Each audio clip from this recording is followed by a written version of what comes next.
Eu me chamo Luciano Barata, sou coordenador executivo do curso e também desse bate-papo, a famosa live.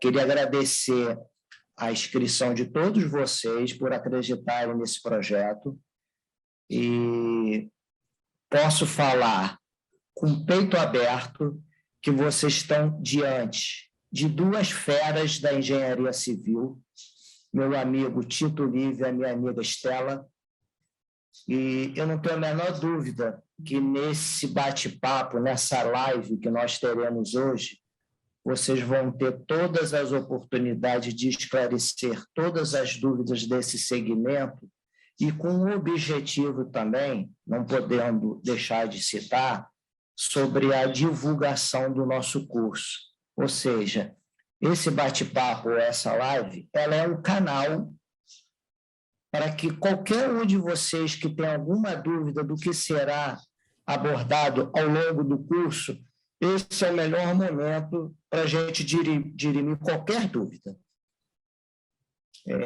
Vou passar a palavra para nossa outra coordenadora para falar sobre o grupo de Zap e, em seguida, passa a palavra ao professor Tito para iniciar a palestra dele. Um abraço a todos. Gente, boa noite. Nós criamos aqui um grupo no Zap para que todos entrem. Eu vou disponibilizar no chat o link para que vocês possam acessar o grupo e que a gente possa fazer uma divulgação do curso que vai começar em agosto, de inspeções, e auxiliá-los nas inscrições, enfim, e até trocar também ideias sobre o tema. Tá? Eu vou disponibilizar daqui a uns 5 minutinhos, esperar as pessoas acabarem de chegar e aguardo vocês no grupo, ok? Lembrando que o curso já está confirmado, ele está com data de início no dia 8 de agosto e término 12 de agosto, ou seja, uma semana de curso confirmado.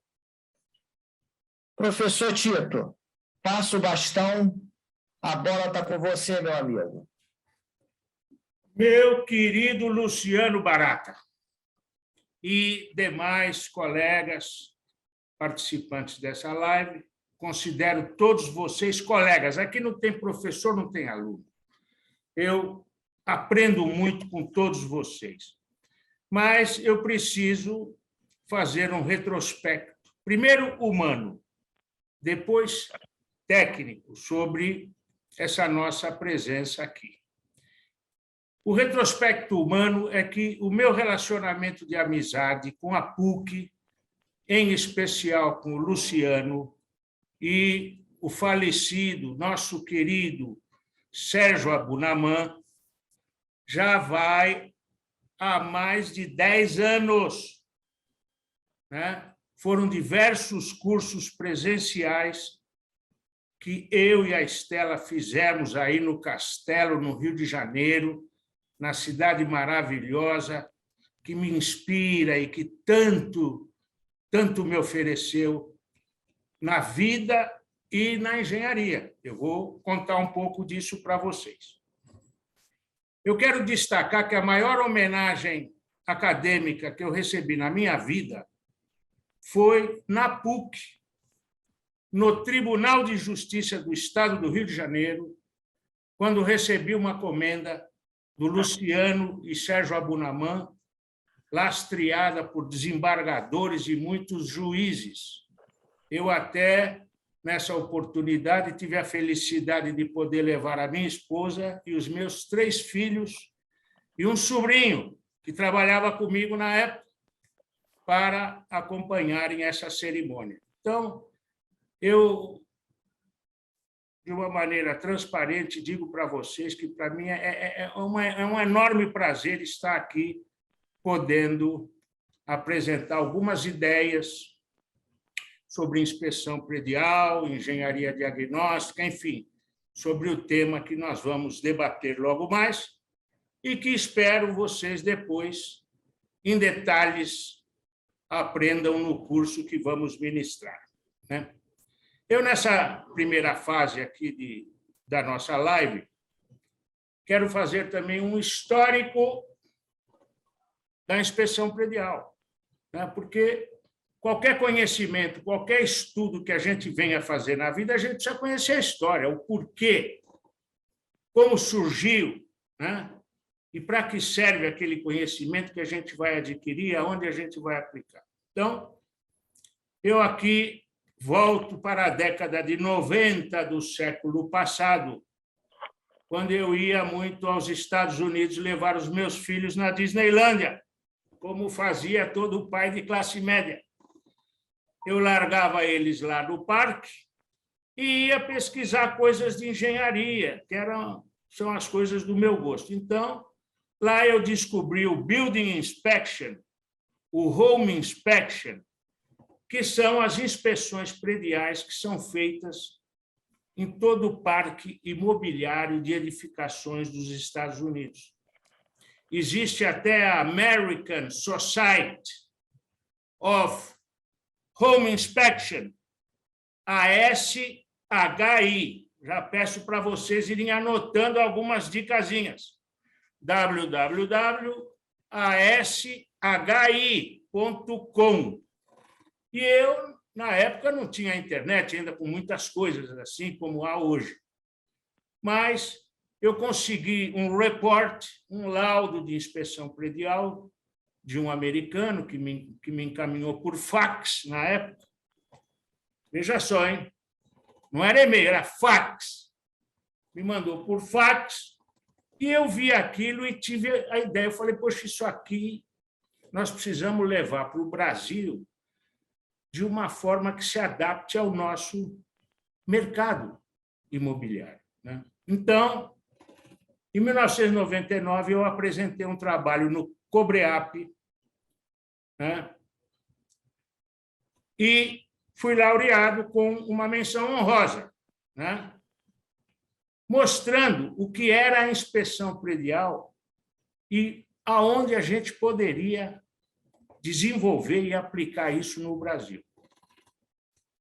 Foi um sucesso. Aquilo pegou fogo.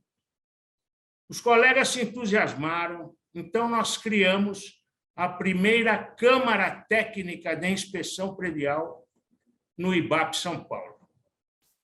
E dali para frente, a evolução foi uma coisa impressionante. Então, nós fizemos a primeira norma técnica lá no IBAP, depois isso foi para o IBAP Nacional, e agora, recentemente, aí, a coisa de um ano aí, nós conseguimos a norma na ABNT. Então, nós já temos uma norma na ABNT de inspeção predial. Veja que levou isso 20 anos para chegar na norma da ABNT. Mas, nesse meio do caminho, nós produzimos muito. Fizemos cursos no Brasil inteiro e publicamos diversos livros. Depois, até, a Estela vai apresentar a relação de livros para vocês nos slides que ela vai colocar, né? E, enfim, a inspeção predial me inspirou ao perceber que a engenharia legal ela não pode ficar restrita ao âmbito do judiciário.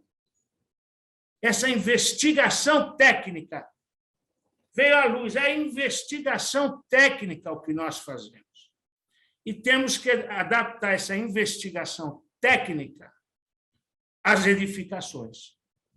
Então, um dia, caminhando ali no Leblon, onde eu tenho um apartamento, até lembro do apartamento, me dá dor no coração, Luciano, porque ele está alugado agora. Eu agora não tenho mais a minha hospedagem no Rio, mas eu, caminhando lá no Leblon, na Taúfo de Paiva, lá, não é isso? Avenida Taúfo de Paiva, eu vejo lá, em letras garrafais, medicina diagnóstica. A hora que eu vi isso, que eu prestei bem atenção, lógico que a gente já tinha ouvido falar em medicina diagnóstica, que são os laboratórios, os exames que a gente faz, mas aquilo caiu forte caiu forte. E eu falei, não é só a inspeção predial. Nós temos uma série de investigações técnicas que a gente precisa focar para o aprimoramento da qualidade e segurança de nossas edificações. Muito bem. Surge aí, então, em 2005, a engenharia diagnóstica.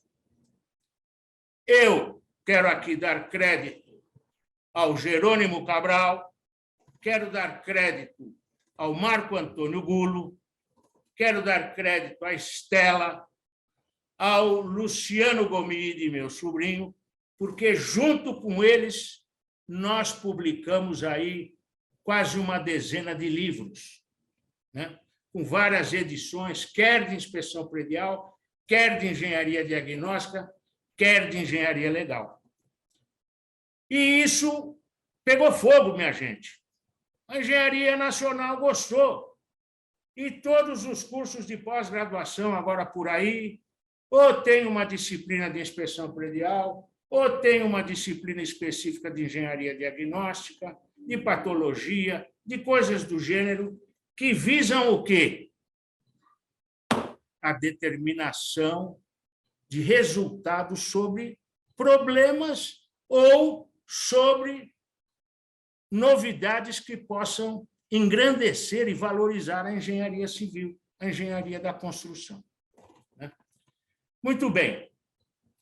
Então, a coisa evoluiu a um ponto que eu indo... Agora vou muito a Lisboa, tenho um apartamento em Lisboa.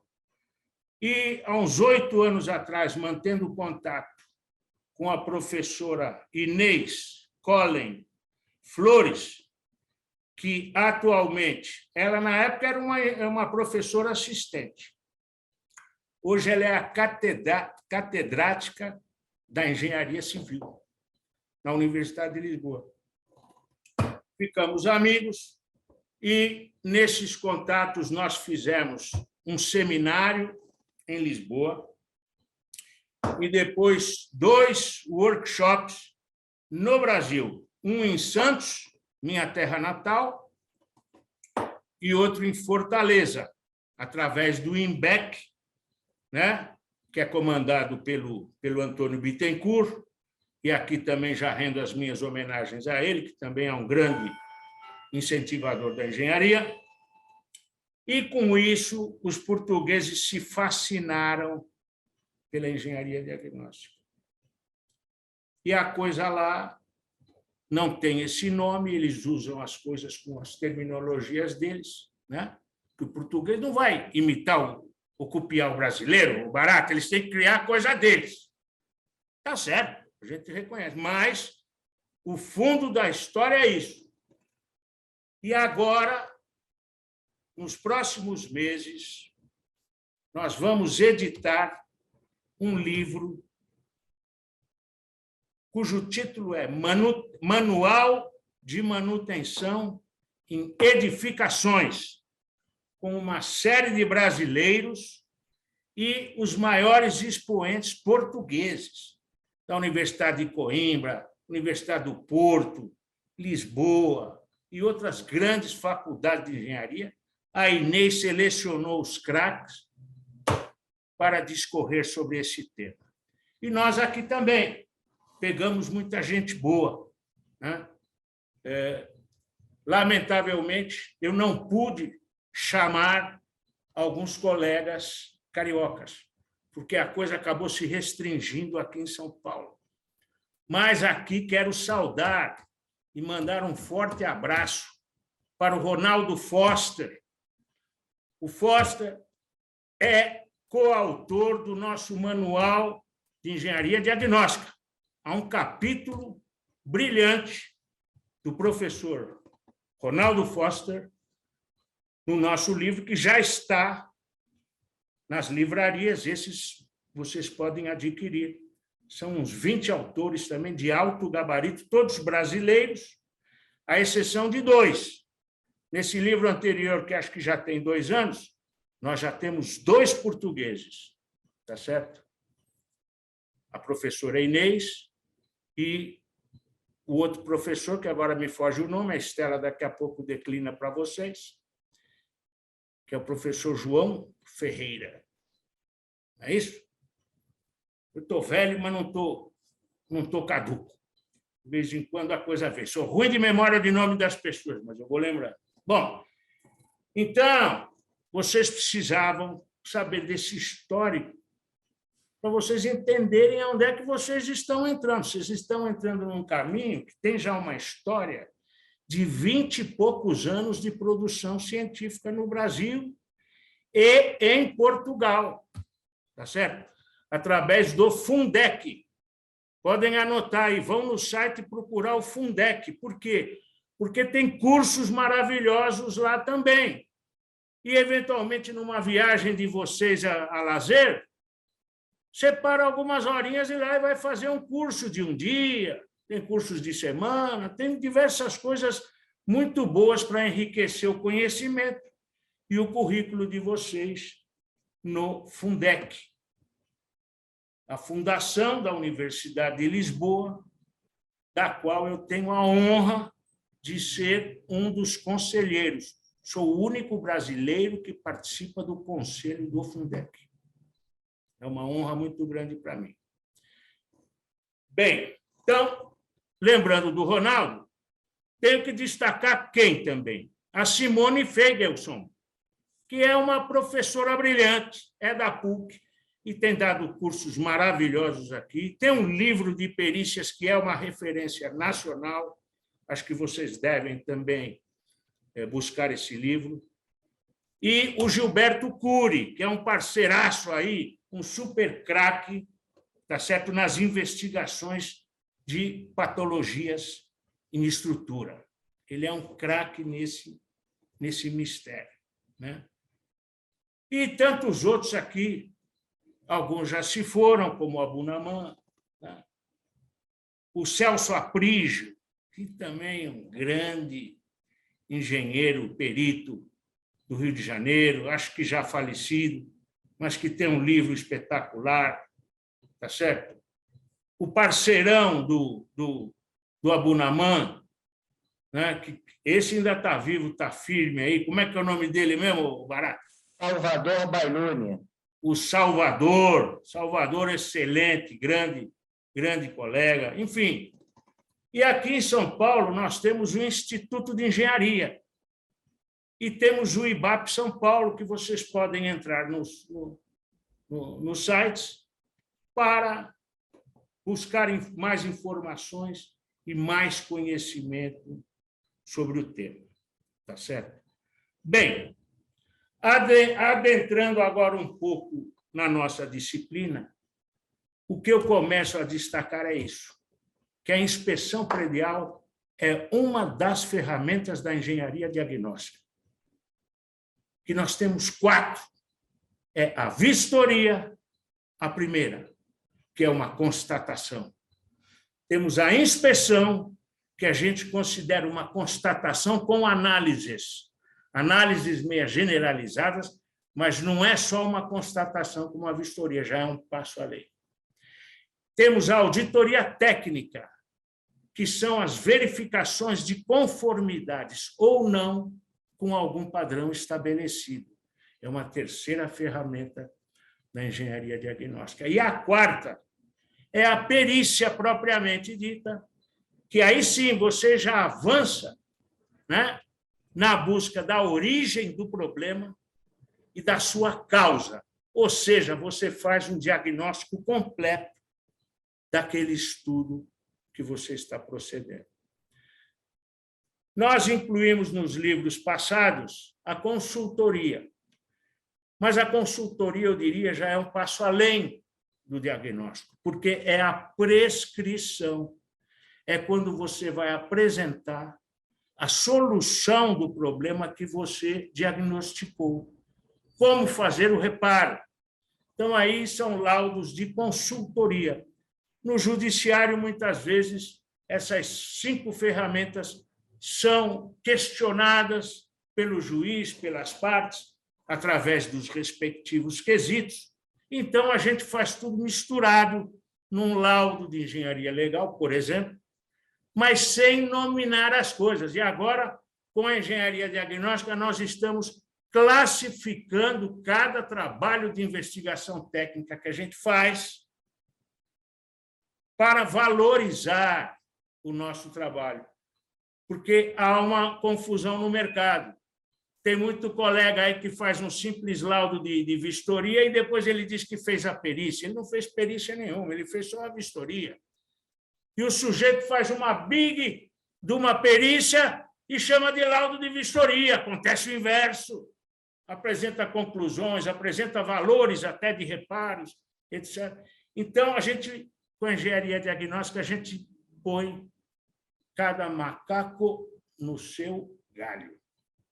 A engenharia diagnóstica é a floresta e as ferramentas são as árvores. E, nesse nosso curso, a gente vai focar a inspeção, né, nos seus diversos modos de entendimento, às vezes até ultrapassando o limite da constatação com análise, porque a legislação pede que você aponte a causa. Aí você faz uma perícia que está chamando de inspeção predial, mas a gente tem que ir se adaptando a essas coisas. No Rio de Janeiro, a legislação é mais ou menos por aí. Certo, Luciano? Você precisa apresentar a causa, precisa apresentar orçamento, precisa apresentar uma série de coisas. Certíssimo. É uma coisa bem aprofundada. E a própria norma de inspeção predial também avança, da BNT, também dá umas avançadinhas a nível de auditoria, tá certo? A nível de vistoria e até mesmo a nível de perícia. Mas, enfim, eu acho que com a evolução, com o passar do tempo, a gente vai classificando cada coisa com a sua nominação correta, porque isso valoriza o nosso trabalho. Porque, senão, fica aquele negócio, né? O perito vai lá e faz um laudinho lá. Não é um laudinho. Muitas vezes é uma big de uma perícia, muitas vezes é uma big de uma avaliação ou uma inspeção predial pormenorizada.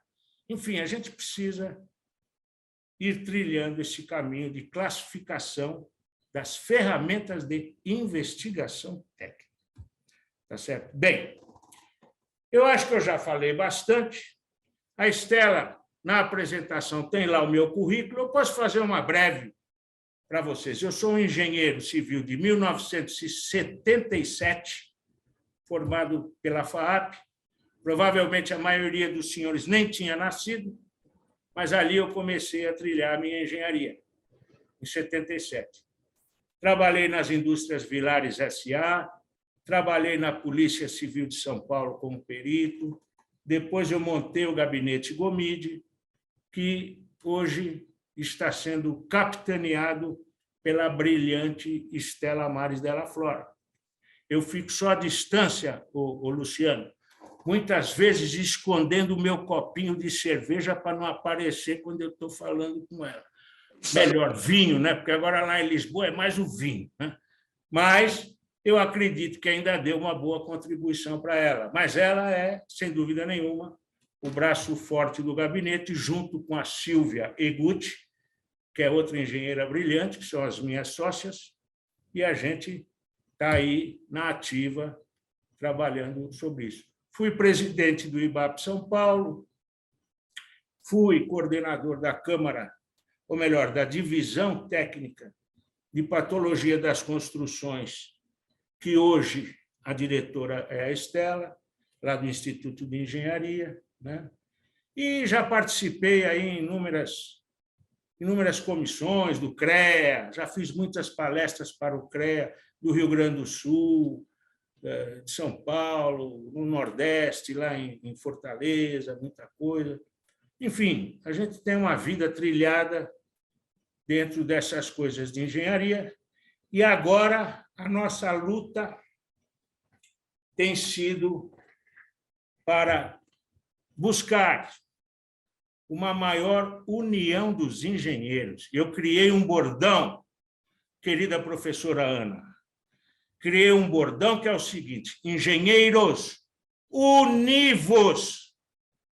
nós precisamos nos unir para criar força, para valorizar a nossa profissão. A gente briga muito entre a gente, é o engenheiro eletricista brigando com o civil, é o mecânico que briga com o metalurgista. Precisa acabar com isso, a gente precisa estar unido para poder alçar, enfim, patamares de maior respeito. Está faltando muito respeito à nossa classe. Então, Engenheiro Univos é o bordão.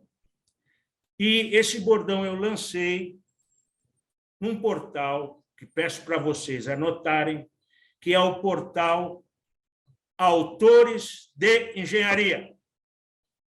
Autores de Engenharia, toda semana, entrevista um autor de livro. E essas lives têm sido, normalmente é quarta-feira, essas lives têm sido magníficas. Grandes baluartes da engenharia já foram entrevistados pelo brilhante Renato Saad, que, juntamente com o Paulinho, de Curitiba, são os criadores e os comandantes dessa plataforma. Autores de Engenharia. Fabuloso. Anotem aí que quem quiser evoluir na engenharia precisa participar. Eu já fui entrevistado, a Estela Mares, a coisa de uns 15 dias, fez lá uma live magnífica, o Jerônimo Cabral, o Marco Antônio Gulo, o Paulo Helene, enfim, o professor Henrique Sabatini, expoente da engenharia civil da USP, o Sabatini, meu amigo, e tantos outros brilhantes que lá estiveram. Então, eu acho que a nossa live, Luciano, tem essa finalidade também, é passar essas informações para os colegas irem ver quem é quem, onde é o que é.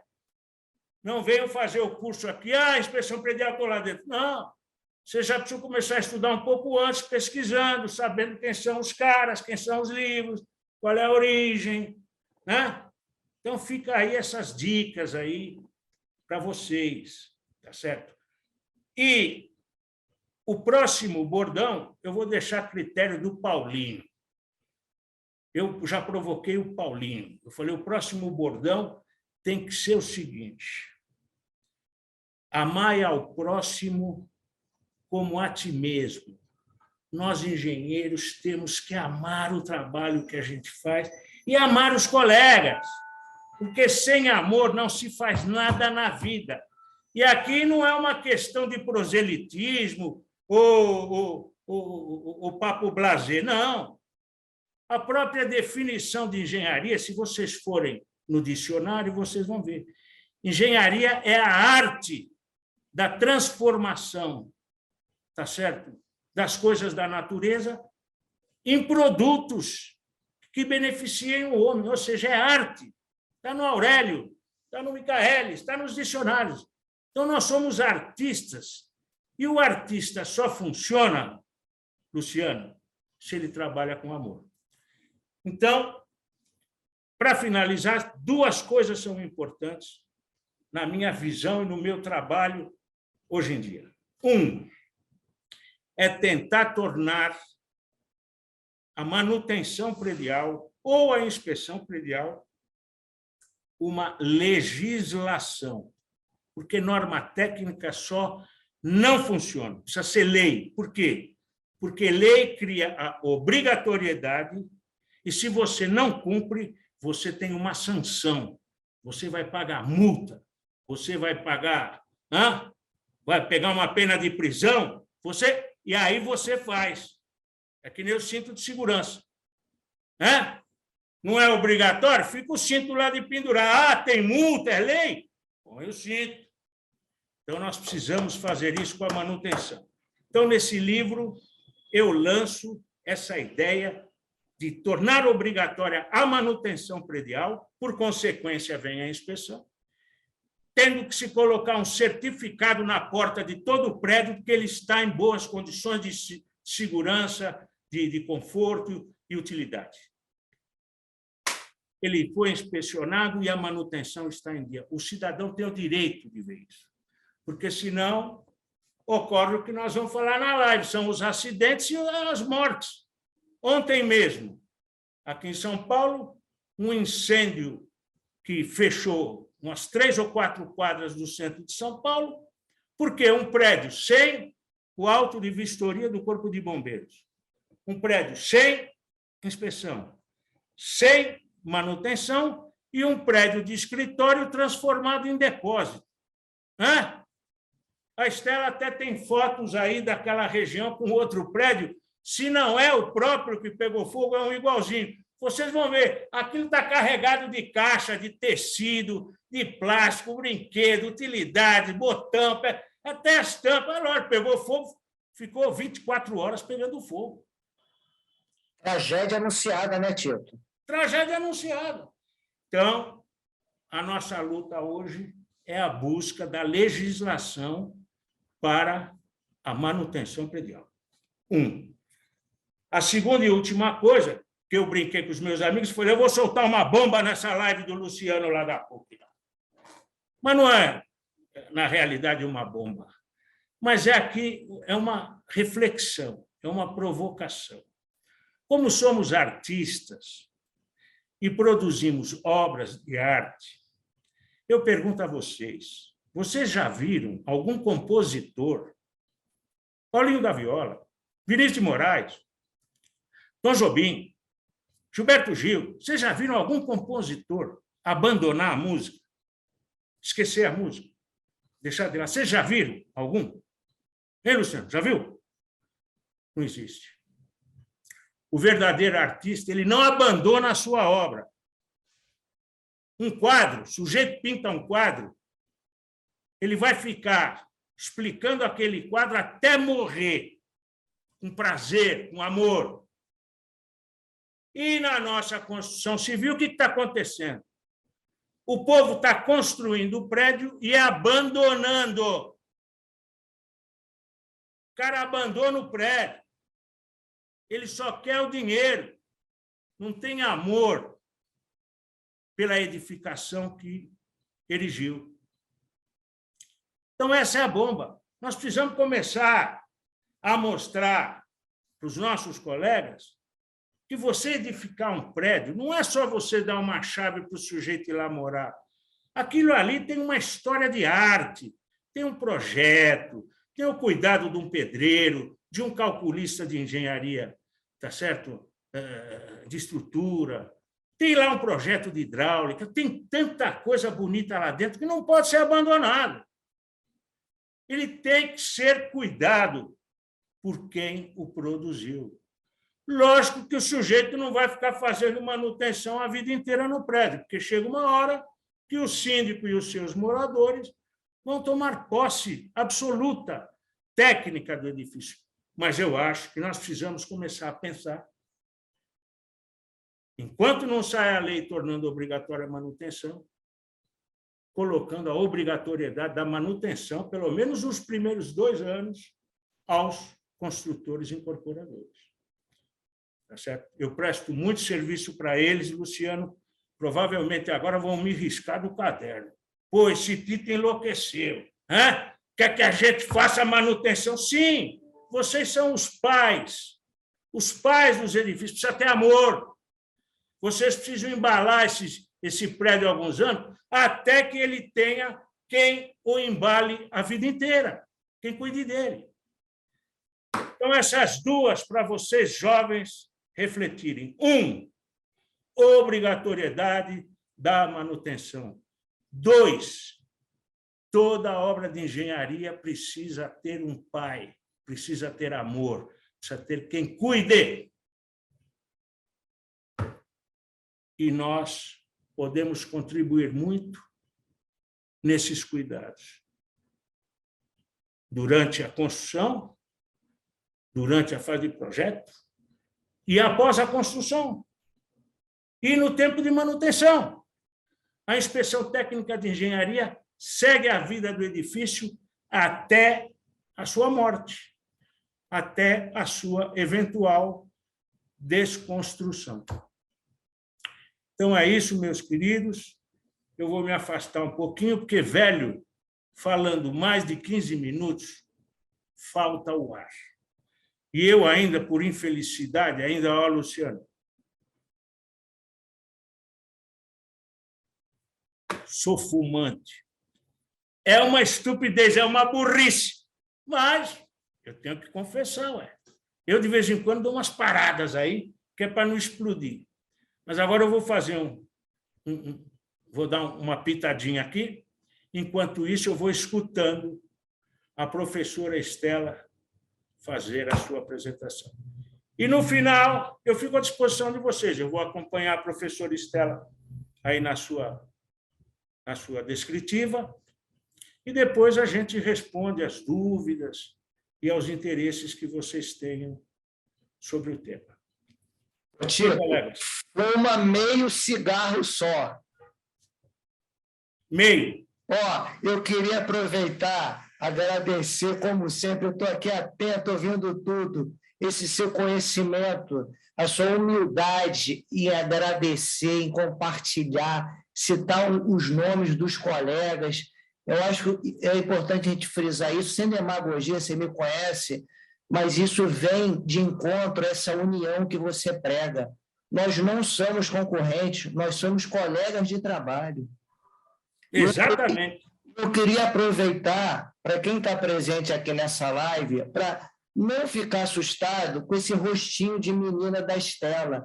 Vocês vão tomar um susto com o conhecimento dessa menina. O rostinho parece uma menina, e é uma menina, mas vocês vão ver o baita conhecimento. Isso tudo graças a você, Tito. Você teve a humildade em compartilhar o seu conhecimento com ela. Não, mas eu acho que esse é uma característica que só nos engrandece.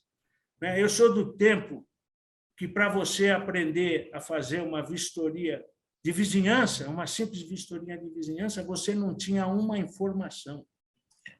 Você tinha que pegar um colega mais velho, pedir, pelo amor de Deus, para ele te passar um laudo ou alguma coisa para você aprender. Na avaliação, então, nem se diga. Nossa Senhora! Tinha que pedir para os colegas, as informações eram raras. E eu, desde que eu comecei a ministrar aulas e a escrever meus livros, eu sempre falei, não, eu quero ser o inverso, eu quero divulgar tudo, porque dessa maneira parece que há um vai e vem. No fim, o aluno te oferece uma grande ideia, ele te dá um livro de presente que estava perdido lá na casa dele, que era o que você estava procurando, fica seu amigo, vai no seu escritório tomar um café. Isso é vida, gente. A gente precisa se unir, nós precisamos nos unir, deixar essa visão de concorrência, de adversário, de inimigo. Não! Podemos até ter divergências técnicas num ou no outro caso, isso é normal, mas a gente precisa compartilhar os conhecimentos e trocar ideias sobre as nossas especialidades. Professora Estela, a palavra está consigo. Poxa, Luciano, achei que você ia até falar a minha idade por um momento. E eu quero concordar com o que o Luciano falou, que o Tito realmente tem essa ideia, essa vontade de distribuir, compartilhar o conhecimento dele. Então, isso foi realmente muita oportunidade que eu tive aqui no gabinete, trabalhando com ele. Mas também quero deixar registrado que não vou deixar ele se aposentar tão cedo. Então, ele toma o vinho dele, mas está sempre revisando o laudo, trabalhando com a gente, porque sem ele não dá, né? A gente precisa. Então, boa noite a todos. Eu vou, diferente do Tito, eu vou compartilhar com vocês uma apresentação que a gente montou para falar sobre essa inspeção e manutenção que salvam vidas. Eu vou aqui compartilhar, então. Foi? Tá, perfeito. A tela cheia, né? Sim. Tá bom. Bom, então, agradeço o Luciano e a Ana pelo convite da palestra, além do curso, né, que a gente vai dar em agosto, o Luciano já comentou isso com vocês. A ideia da palestra é para a gente divulgar mesmo esse tema, bater um papo com vocês. Então, se vocês tiverem comentários, perguntas, podem abrir o microfone e falar. No final, a gente vai ter um tempo só para isso, mas, enfim, fiquem à vontade. A ideia é realmente ter um bate-papo. Aqui tem o currículo meu e do Tito. O Tito já apresentou, né, o dele. eu sou engenheira e mestre em engenharia civil, fiz algumas pós-graduações, sou coordenadora da divisão técnica de engenharia diagnóstica do Instituto de Engenharia, trabalho aqui há alguns anos no gabinete GOMID, junto com o Tito, a Silvia, o Luiz, enfim, e participei da elaboração de alguns livros como coautora, alguns só com o Tito, outros com outros profissionais da área, que estão disponíveis aí para vocês terem acesso. No final, eu apresento algum deles. Bom, então, a gente trouxe aqui primeiro os acidentes prediais. A ideia é mostrar que realmente a ausência de inspeção e de manutenção causa acidentes, e eles muitas vezes são acidentes sérios, né, que levam a vida de pessoas. Então, eu começo destacando, deixa eu só tentar diminuir essa barra, senão não vou enxergar aqui. Destacando o... Deixa eu diminuir aqui também. A tragédia do Palace 2, em fevereiro de 98, no Rio de Janeiro, né, que acabou matando 8 pessoas e deixou 150 famílias desabrigadas. Teve a queda, né, de 2 colunas do prédio e ele acabou desabando parcialmente. E isso foi na época que o Tito viajava lá para os Estados Unidos com os filhos para passear, né? E ele acabou conhecendo a Home Inspection, a Building Inspection, e trouxe isso para o Brasil. Como ele falou, isso aconteceu, a inspeção predial no Brasil, né? Ele trouxe em 99, foi no ano seguinte desse desastre. Então, também reforçou a ideia da gente trazer segurança para as edificações, tornar aquilo obrigatório, né? A ideia, a princípio, era que toda edificação tivesse um atestado da sua condição de segurança colado na entrada do prédio, para todo usuário, morador, enfim, que for acessar aquela edificação, se sentir seguro. Então, vai saber, olha, aqui teve um engenheiro que atestou as questões de segurança dessa edificação. Eu posso ficar aqui seguro. Porque, enfim, tinha acabado de cair um prédio, né? Depois, no mesmo ano, em Osasco, aqui em São Paulo, em setembro, teve o desabamento do teto de uma igreja, que matou 22 pessoas, e outras 400 ficaram feridas.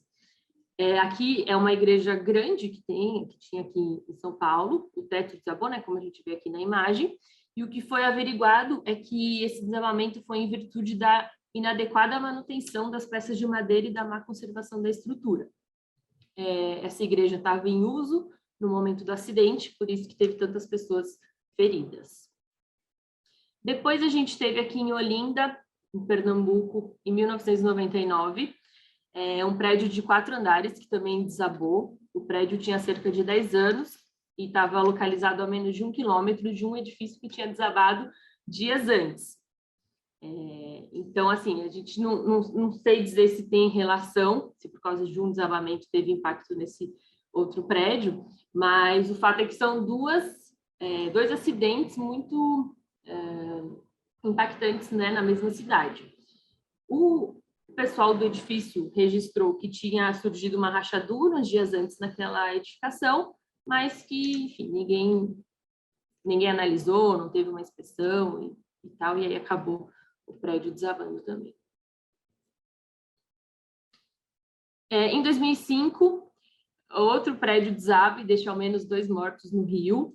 Era um prédio de 3 andares, e segundo o Corpo de Bombeiro, o desabamento foi causado por uma explosão de um botijão de gás. Então, aqui a gente vê que a questão da inspeção predial não é só a verificação da estrutura de um prédio, como alguns colegas tinham a ideia, né, a princípio. Não, a gente tem que fazer uma inspeção predial global da edificação, né, atestar a segurança dela global. Então, a questão de instalações de gás também é um item que precisa ser verificado, porque a gente vê que um vazamento, uma explosão, alguma instalação mal feita, alguma instalação em risco pode causar sérios danos numa edificação. Em 2007, em Salvador, na Bahia, a gente teve o desabamento de parte da arquibancada do estádio Fonte Nova. Nesse desabamento teve a morte de 7 pessoas. Isso ficou bem marcado, né, na época, a gente, enfim, ouve falar disso até hoje, Depois disso, surgiu até uma legislação para estádio e tudo mais.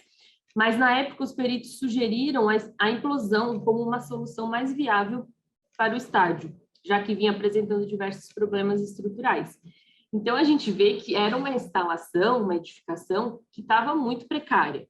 Para se concluir que o reparo é a implosão dele inteiro e a reconstrução, significa que era uma edificação que não deveria estar sendo utilizada, né? Não seria uma edificação com condições de habitabilidade, porque ela já apresentava riscos, mas ninguém fez esse levantamento e apontou esse risco antes do incidente. Em São Paulo, janeiro de 2009, 9 pessoas em um templo da igreja também morreram e outras 106 ficaram feridas. É uma igreja bem grande aqui em São Paulo, que também estava sendo utilizada no momento do incidente, por isso, de novo, muitas pessoas ficaram feridas, né? Essa questão de galpões, áreas grandes, com telhados grandes, também requer uma inspeção nesse tipo de cobertura, porque sem manutenção, se isso acabar desabando, realmente mata as pessoas, né? Aqui em São Paulo, ainda em 2009, um shopping tem 2 desabamentos em um mesmo mês. 4 pessoas ficaram feridas após a queda de uma laje em obras de ampliação do shopping, mas no mesmo mês, durante um forte temporal, parte do teto do estacionamento comercial também desabou, deixando outros 8 feridos.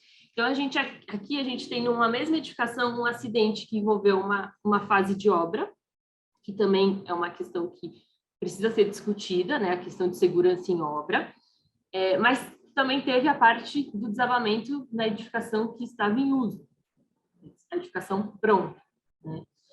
Os desabamentos não tiveram relação entre si, mas tem essa questão interessante, né, dos acidentes nas 2 fases da edificação.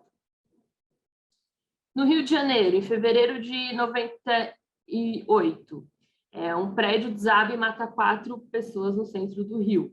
Um prédio de 3 andares. Os moradores relataram ter ouvido estalos pouco antes da queda, né? Isso é bem comum. E 2 casas foram atingidas por destroços. Então, além da questão do risco dos usuários e dos moradores do próprio prédio, a gente também tem que pensar no impacto disso no entorno, porque o desabamento de um prédio acaba impactando os edifícios vizinhos. O Tito comentou sobre o incêndio que teve aqui na 25 de março, na região do centro de São Paulo, agora ontem, né? E o incêndio propagou para os imóveis do lado. Então, isso é um risco que se tem, não é só a edificação em si, né? É um risco para os demais. Em Betim, Minas Gerais, em 2011, uma torre de alta tensão de 70 metros cai e mata 2 pessoas. Essas 2 pessoas, né, morrem e 4 ficaram feridas. Aqui eu trouxe para a gente ver que não é só edificações no sentido de prédios residenciais comerciais, todo tipo de edificação, torres de alta tensão, viadutos, hospitais, escolas, tudo a gente tem que ter inspeção e manutenção, porque se acontecer algum acidente, as chances de terem feridos são muito grandes. No Rio de Janeiro, em janeiro de 2012, a gente teve aqui também 3 prédios no centro da capital fluminense desabaram e causaram a morte de 17 pessoas. Uma obra no 9º andar de um dos edifícios abalou a estrutura dos demais. Um prédio tinha 20 andares, outro tinha 10 andares, e o outro era uma construção anexa ao Teatro Municipal. Foi relatado, né, que haviam obras irregulares no edifício maior e o prédio teria caído de cima para baixo, acabou levando os outros 2 prédios. Então, aqui, de novo, tem a questão do impacto nos imóveis vizinhos e também a questão de obras irregulares, né, de reformas feitas nas edificações das fases de uso, que também podem gerar manifestações patológicas e até questões assim, né, de levar o prédio à ruptura. Em São Bernardo do Campo, aqui em São Paulo, em fevereiro de 2012, a gente teve o desabamento de umas lajes de um edifício, parte da laje de todos os andares desabou, então ficou assim, ó, um furo no meio da edificação, né? Na época o que a gente viu falar é que as lajes de cima, na cobertura, tinham muita infiltração e acabaram se soltando e levando as lajes de baixo. Então, ficou esse furo aqui no meio do prédio. Em Salvador, Bahia, em março de 2018, 4 pessoas de uma mesma família morreram no desabamento de um prédio de 3 andares na periferia da capital baiana, durante um período de chuva forte.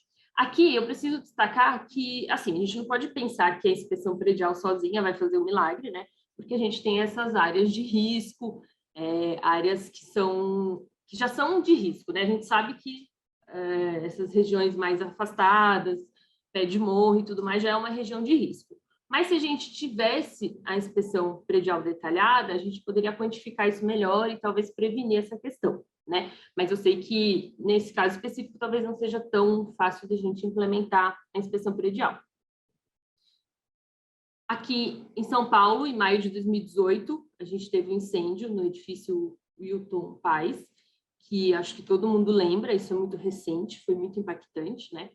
7 pessoas foram mortas e, a princípio, tinha sido causado por um curto-circuito de uma tomada que ligava a 3 eletrodomésticos. Aqui também é uma questão um pouco delicada, porque a gente sabe que essa edificação ela não recebia manutenção regular e tinha sido invadida, né? Enfim, então a gente também não... É difícil inserir uma inspeção predial nessa condição, né? Mas se tivesse, provavelmente essas questões de risco teriam sido apontadas e teriam sido evitadas também.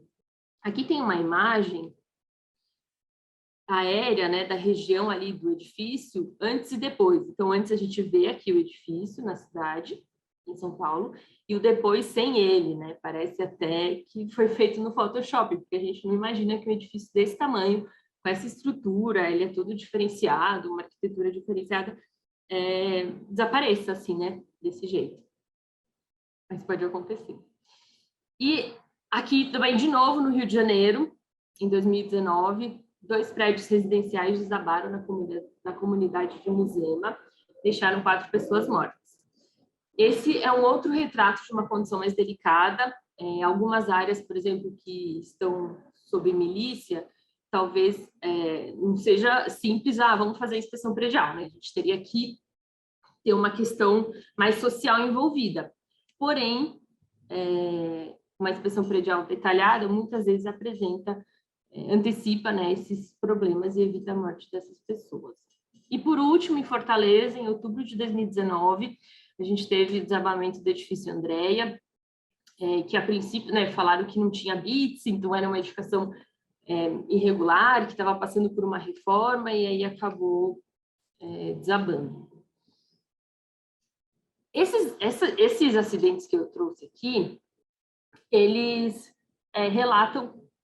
passam a ideia geral de que o problema da segurança das edificações é muito mais complexo do que a gente acha, porque são edificações, muitas vezes, que não têm acesso para a gente fazer a inspeção predial, mesmo que se queira fazer, mesmo se as prefeituras, governos ou o próprio morador, né, queira fazer, às vezes não é possível, tem algumas dificuldades externas, mas uma busca rápida, a gente consegue ver a quantidade de acidentes que tiveram desde 98 até 2019, que é a janela aí que eu pesquisei. Então, seria um ano antes da inspeção predial, do tipo, trazer a ideia da inspeção predial para o Brasil, até antes da pandemia, né?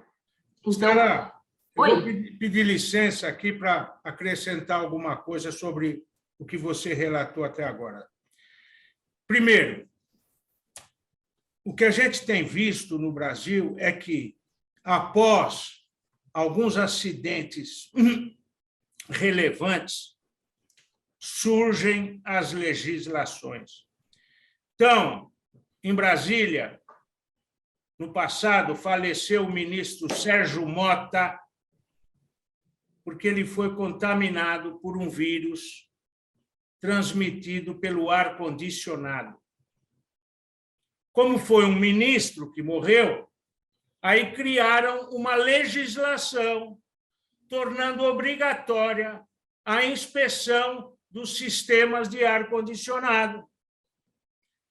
Agora, a gente precisa criar essas legislações antes dos acidentes, No Rio de Janeiro, que a legislação, ela surgiu após o desabamento do edifício, se não me engano, edifício Liberdade, ali ao lado do Teatro Municipal.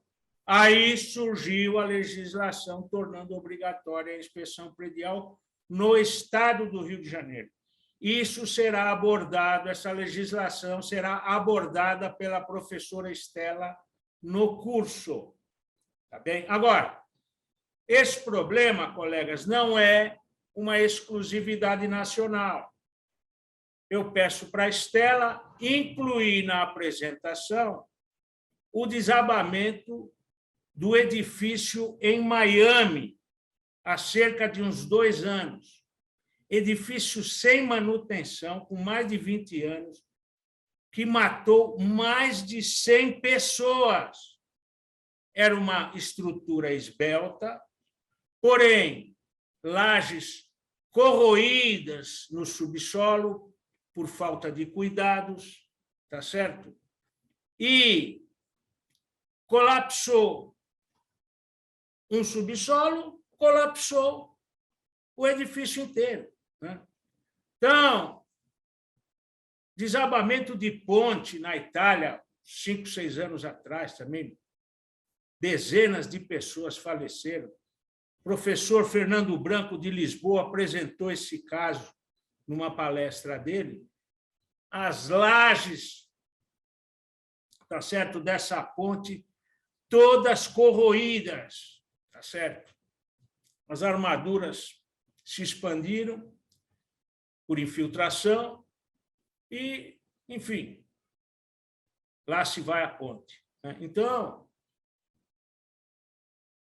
na elaboração da norma de inspeção predial, houve uma briga muito grande entre os eletricistas e os engenheiros civis, porque os eletricistas queriam uma inspeção específica da parte elétrica, como norma na inspeção predial, etc. No fim, engenheiro Nivos ali, acho que mais ou menos funcionou, então saiu a nossa norma. Agora, tudo isso será abordado em detalhes no curso, tá certo? Quer a norma da BNT, quer a legislação do Rio de Janeiro, e, eventualmente, podemos trazer ou colocar aí, se os colegas pedirem no decorrer do curso, outras legislações, uma delas dos estádios de futebol, que também surgiu após o desabamento lá do estádio de Salvador. Continua. Aí surgiu uma norma da BNT, se não me engano, sobre inspeção dos estádios de futebol, né? Então, isso para vocês verem como a coisa vai se abrindo e vai se alargando. Nós somos um pouco lentos na criação dessas normas, mas quando ocorrem grandes acidentes, essas normas surgem. É isso aí, pessoal. Obrigado, professora. Pode prosseguir. Obrigada, Tito. Bem lembrado, tem o edifício Liberdade também nesse meio do caminho. Então, isso foi, né, um levantamento rápido do que eu lembrava, do que eu achei facilmente. Mas, se a gente for olhar no detalhe, os acidentes que também ocorreram, mas que não foram tão grandes, como, por exemplo, uma queda de marquise, que não é a queda de um prédio inteiro, mas que tem muito, também muitas vezes causa mortes e feridos. Incêndios pontuais em apartamentos ou instalações, infiltrações generalizadas que causam risco para a saúde da pessoa, né, pela questão de proliferação de organismos, micro-organismos e tudo mais. Se a gente colocar todos esses outros incidentes aqui, a gente vai ver que todo ano tem muitos casos e que as edificações realmente precisam ser cuidadas, como o Tito colocou lá no começo. A gente precisa olhá-las, né? Inspecioná-las, porque pode ser que muita coisa não tenha sido evitada, porque nem se conhecia, né? Não sabia que tinha aquele problema na edificação. Mas, então, pensando em todos esses acidentes, ou pelo menos nos principais deles, que foi o que eu trouxe aqui, a gente aplica a inspeção e a manutenção nas edificações para tentar evitar esses acidentes.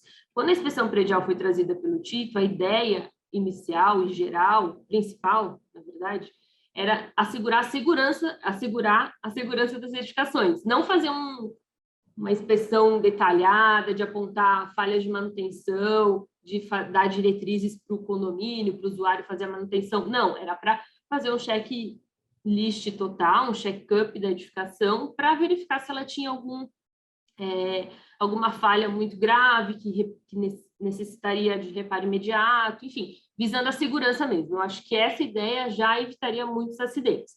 A inspeção predial que a gente tem hoje em dia pela norma da BNT, ela é mais detalhista e mais aprofundada que isso. Muitas vezes pode até inviabilizar a sua realização, né? Mas aí esse é um outro assunto que a gente pode também abordar no curso. Mas, de qualquer forma, a gente acredita que a inspeção e a manutenção auxiliam aí para evitar esses acidentes.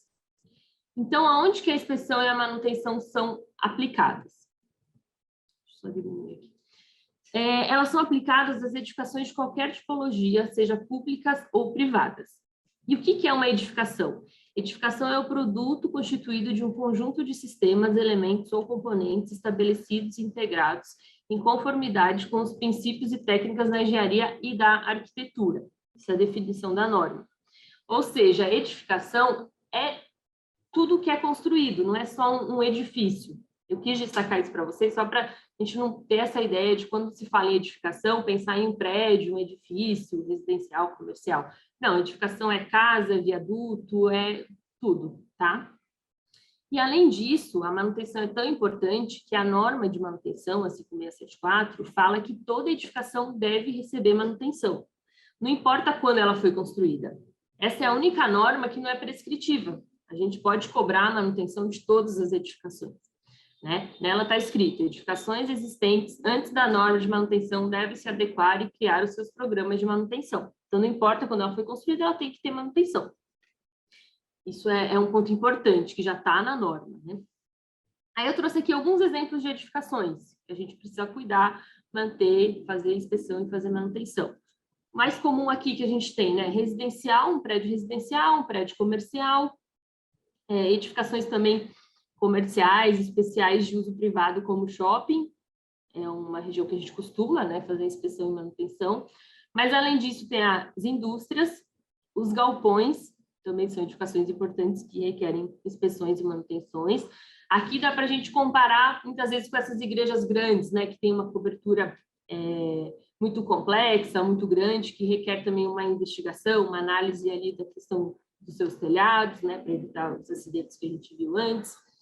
Tem as edificações especiais de uso público, como, por exemplo, escola, hospital, penitenciária, delegacia, enfim, todo tipo de edificação requer aí os cuidados, né? E onde que a engenharia diagnóstica entra nisso? A gente colocou aqui o PPURD, que muitos de vocês já devem conhecer, né? A gente sempre apresenta ele, porque realmente ele engloba todas as fases de uma edificação.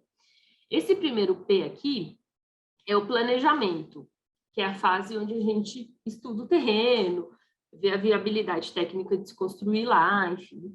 E aí, na parte de engenharia diagnóstica, a gente pode realizar, nessa fase, as vistorias de vizinhança, que são as vistorias feitas no entorno de uma obra antes da obra começar, para constatar, registrar como aqueles imóveis estão. O segundo P aqui é o planejamento, é o projeto, desculpa, planejamento e projeto.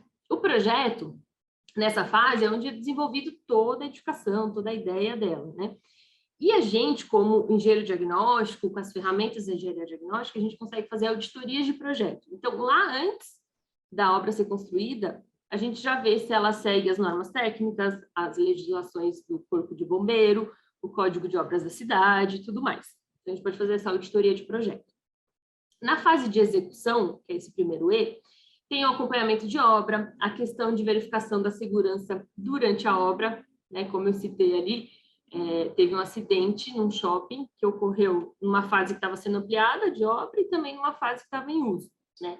Então, nessa fase de execução da obra, a gente pode fazer acompanhamentos, verificar a segurança, se tem os EPIs disponíveis para os funcionários, se eles têm, se as áreas estão sinalizadas, se tem guarda-corpo e tudo mais, além de acompanhar toda a evolução, registrar condições construtivas para a norma de desempenho, enfim. A fase de entrega, que é o segundo E, é quando a edificação está pronta. Então, nesse momento, é muito comum, tanto a construtora, a incorporadora, como o condomínio, o usuário, o proprietário, fazerem um laudo, uma inspeção, uma vistoria, uma auditoria, enfim, depende da ferramenta que você vai usar, nessa fase de entrega.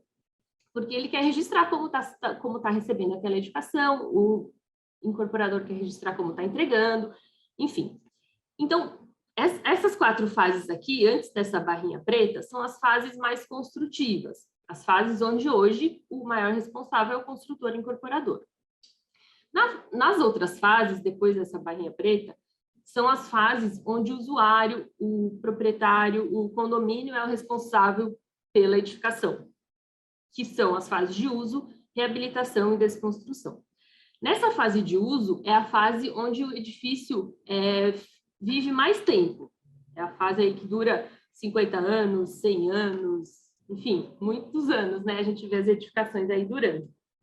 E é nessa fase de uso também que entra a inspeção predial e a manutenção. A gente não faz inspeção predial numa obra, a gente não faz inspeção predial numa obra nova. A gente faz inspeção predial numa obra que está numa edificação em uso, na fase de uso, que precisa ter essa condição de uso para ser inspeção predial. Senão é um outro tipo de inspeção, né? Então, nessa fase aqui de uso é onde a gente realiza esses serviços, onde é necessário fazer esses serviços. E a ideia do Tito é que no começo, nos primeiros anos da edificação, a construtora também entre junto nisso e faça umas investigações, umas inspeções periódicas no edifício para ver se ele está sendo preservado corretamente, auxiliar na manutenção, muitas vezes fazer algum serviço mais complexo que precise, até o condomínio e o morador, o proprietário pegar o jeito, né? Então, essa fase de manutenção é importante e a fase de inspeção predial também, porque é quando a gente faz realmente o check-up da edificação para evitar que eventuais manifestações patológicas gerem danos maiores, né? Principalmente aos usuários. E aí a próxima fase da edificação é a fase de reabilitação, porque acontece em alguns casos quando pode acontecer quando a edificação não recebe manutenção por muito tempo. Então, para você reabilitar, para você poder usar aquela edificação, você precisa fazer uma reabilitação, fazer uma intervenção muito maior do que uma manutenção normal. Então, você precisa reabilitá-la. Mas também acontece em edificações que recebem manutenção periódica, mas que ficam velhas, né? Elas têm muitos anos e aí tem uma época que elas precisam trocar esquadrias, fazer reforço de estrutura, trocar as fiações elétricas. Então, quando precisa dessa intervenção maior, que não é a manutenção prevista, aí entende-se que é uma reabilitação. E, por fim, é a desconstrução. Quando a edificação, seja por qual motivo for, ela vai chegar no seu fim, né, da sua vida útil. Então, a gente tem a ideia de não demolir simplesmente, mas de desconstruí-la, pensando na sustentabilidade e tudo mais. Então, aqui são todas as fases da edificação. A gente vê que a manutenção e uso está em uma delas aqui, mas que é muito importante. Inclusive, a gente tem que até, né, Tito, desenhar esse U maiorzinho, porque essa fase realmente é a maior aqui do PP-URD. E aí, a gente entra, então, na engenharia diagnóstica. Porque, como o Tito já falou, a inspeção e a manutenção estão dentro da engenharia diagnóstica e estão dentro dessa fase de uso que eu já comentei, né? E o que é engenharia diagnóstica? Engenharia diagnóstica é a investigação técnica de manifestações patológicas ou de desempenho que tem o objetivo de ou apurar responsabilidades ou melhorar a qualidade. Basicamente é isso. E ela traz também as ferramentas para que isso seja realizado. Aqui são 5, né? O Tito comentou ali de 4 e a consultoria, que é a mais completa, mais diferente, mas enfim, elas compõem aí essas 5 ferramentas, que são apresentadas assim: vistoria, inspeção, auditoria, perícia e consultoria. Vocês sempre vão ver essa escadinha em alguns formatos diferentes, mas a ideia é mostrar que tem níveis dessas ferramentas. A vistoria é a ferramenta mais simples, menos complexa. A consultoria já é a ferramenta mais complexa. Você demanda de mais estudo, mais tempo para fazer. Porém, elas não precisam necessariamente serem realizadas juntas. Eu posso, por exemplo, ser chamado para fazer consultoria de uma fachada que apresenta um problema, o problema já foi diagnosticado e eu, como, por exemplo, especialista em fachada, sou chamada para fazer a consultoria e dar a solução daquele problema. Então, eu só faço a consultoria. Pode ser também que eu seja chamado para fazer a perícia e outra pessoa, um consultor específico daquele assunto, vá fazer só a consultoria daquele sistema, né? Então, eu posso fazer só vistoria, só inspeção ou só auditoria. Por exemplo, a auditoria é a comparação técnica, é o atestamento técnico, né? Quando a gente atesta se uma coisa seguiu o que a outra coisa dizia, que a outra coisa exigia. Então, por exemplo, uma auditoria de projeto, eu nem faço vistoria, nem preciso fazer uma inspeção, eu só comparo o projeto com a lei, o projeto com a norma e tudo, aí assim por diante, né? No caso de inspeção, muitas vezes eu faço uma vistoria em loco para depois fazer análise e usar a ferramenta de inspeção. Então, nesse caso, eu posso usar a inspeção e a auditoria juntas, né? Mas a ideia é essa, mostrar que a vistoria é menos complexa, a consultoria Eu aqui mais... gostaria de acrescentar que a auditoria técnica, não só de projeto, mas ela pode ser feita quando há dúvidas sobre algumas questões da edificação. Por exemplo, a sua área construída, né? Você tem a planta, o projeto e você tem o apartamento pronto. Na planta, aquilo indica 80 metros quadrados. Na realidade, muitas vezes, esse apartamento tem 75. Então, você vai comparar o que está executado com aquilo que foi projetado. E você vai apontar as conformidades ou não. Esse sanitário aqui está menor do que o da planta, a sala está maior do que o que consta da planta. Enfim, a auditoria é esse comparativo. Você pode fazer uma auditoria com relação ao memorial descritivo e aquilo que foi executado, né? Está indicado que a estrutura do prédio seria metálica e, na realidade, o sujeito mudou aquilo para o concreto, armado. Então, há uma não conformidade em relação ao que consta do memorial descritivo. E também no tocante, né, há muita divergência até a nível legal sobre a qualidade, né? No passado, a turma punha lá elevador Atlas ou similar. E aí o sujeito vai pegar um elevador Chimbeleba e põe lá no prédio. O comprador tem todo o direito de fazer essa auditoria, comprovar que não é Atlas. Esse similar, inclusive, acho que até já foi proibido, né? O sujeito, quando ele estabelece uma marca de um produto, ele tem que colocar. Se os metais são Deca, tem que ser Deca, não pode ser Oriente. É uma qualidade inferior, né? Então, a auditoria é um trabalho muito utilizado. Fiz uma auditoria uma vez, Luciano, super interessante, querida Tainá, que foi o seguinte: o sujeito foi ao estande de vendas e mediu todos os cômodos. Ele anotou tudo e fotografou. Depois, quando recebeu o apartamento, as medidas não batiam. Ele entrou com uma ação na justiça. A auditoria do estande para o executado.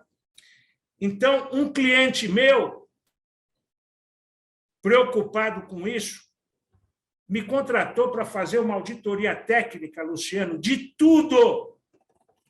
Antes dele construir, falou: o folder, a planta registrada na prefeitura, o estande de venda, tudo. Quero as medidas e quero uma auditoria comparando tudo. E, realmente, o estande tinha diferenças da planta e o folder também constavam alguns materiais ali que não estavam no memorial descritivo. Aquilo lá tinha uma big de uma pia de aço inox, linda no folder, Luciano, mas o que estava especificado era uma pia aquele plástico pedregoso, né? Era uma coisa bem mais simples. Então, todas essas divergências foram compatibilizadas para evitar qualquer tipo de problema jurídico mais adiante. Então, a auditoria tem esse foco específico de comparar as coisas para ver se elas convergem ou divergem. Tá certo? Perfeito. Quem faz muito isso, né, Tito, é o Gulo, que está, acho que aqui assistindo a gente, ele sempre compara o folder com o que a construtora está entregando, que é uma auditoria. E nesse caso, a gente usa a auditoria com a inspeção, por exemplo, 2 ferramentas, tanto que ele até chama os laudos deles, né, laudo de inspeção e auditoria. Porque você não está auditando só o papel. O Gulo também faz uma auditoria muito específica, e ele é o maior craque do Brasil sobre esse tema, inclusive tem um livro publicado agora sobre as garagens, os subsolos, as medidas das vagas, a curvatura, tá certo? A largura das rampas, tudo. Ele faz um cheque com relação à legislação e aponta as divergências. Normalmente faltam vagas, tá certo? O número de vagas é menor do que aquilo que foi estabelecido em lei, ou as dimensões das vagas não respeitam os mínimos estabelecidos nos códigos de obra. Então, a auditoria tem esse foco bem específico. Todo mundo chama isso de perícia. Perícia não é perícia, não. Ali é comparar A com B. Certo? Então, a gente precisa usar essa terminologia quando as questões a serem dirimidas são essas no tocante às comparações. É isso aí. Perfeito, Tito. Obrigada.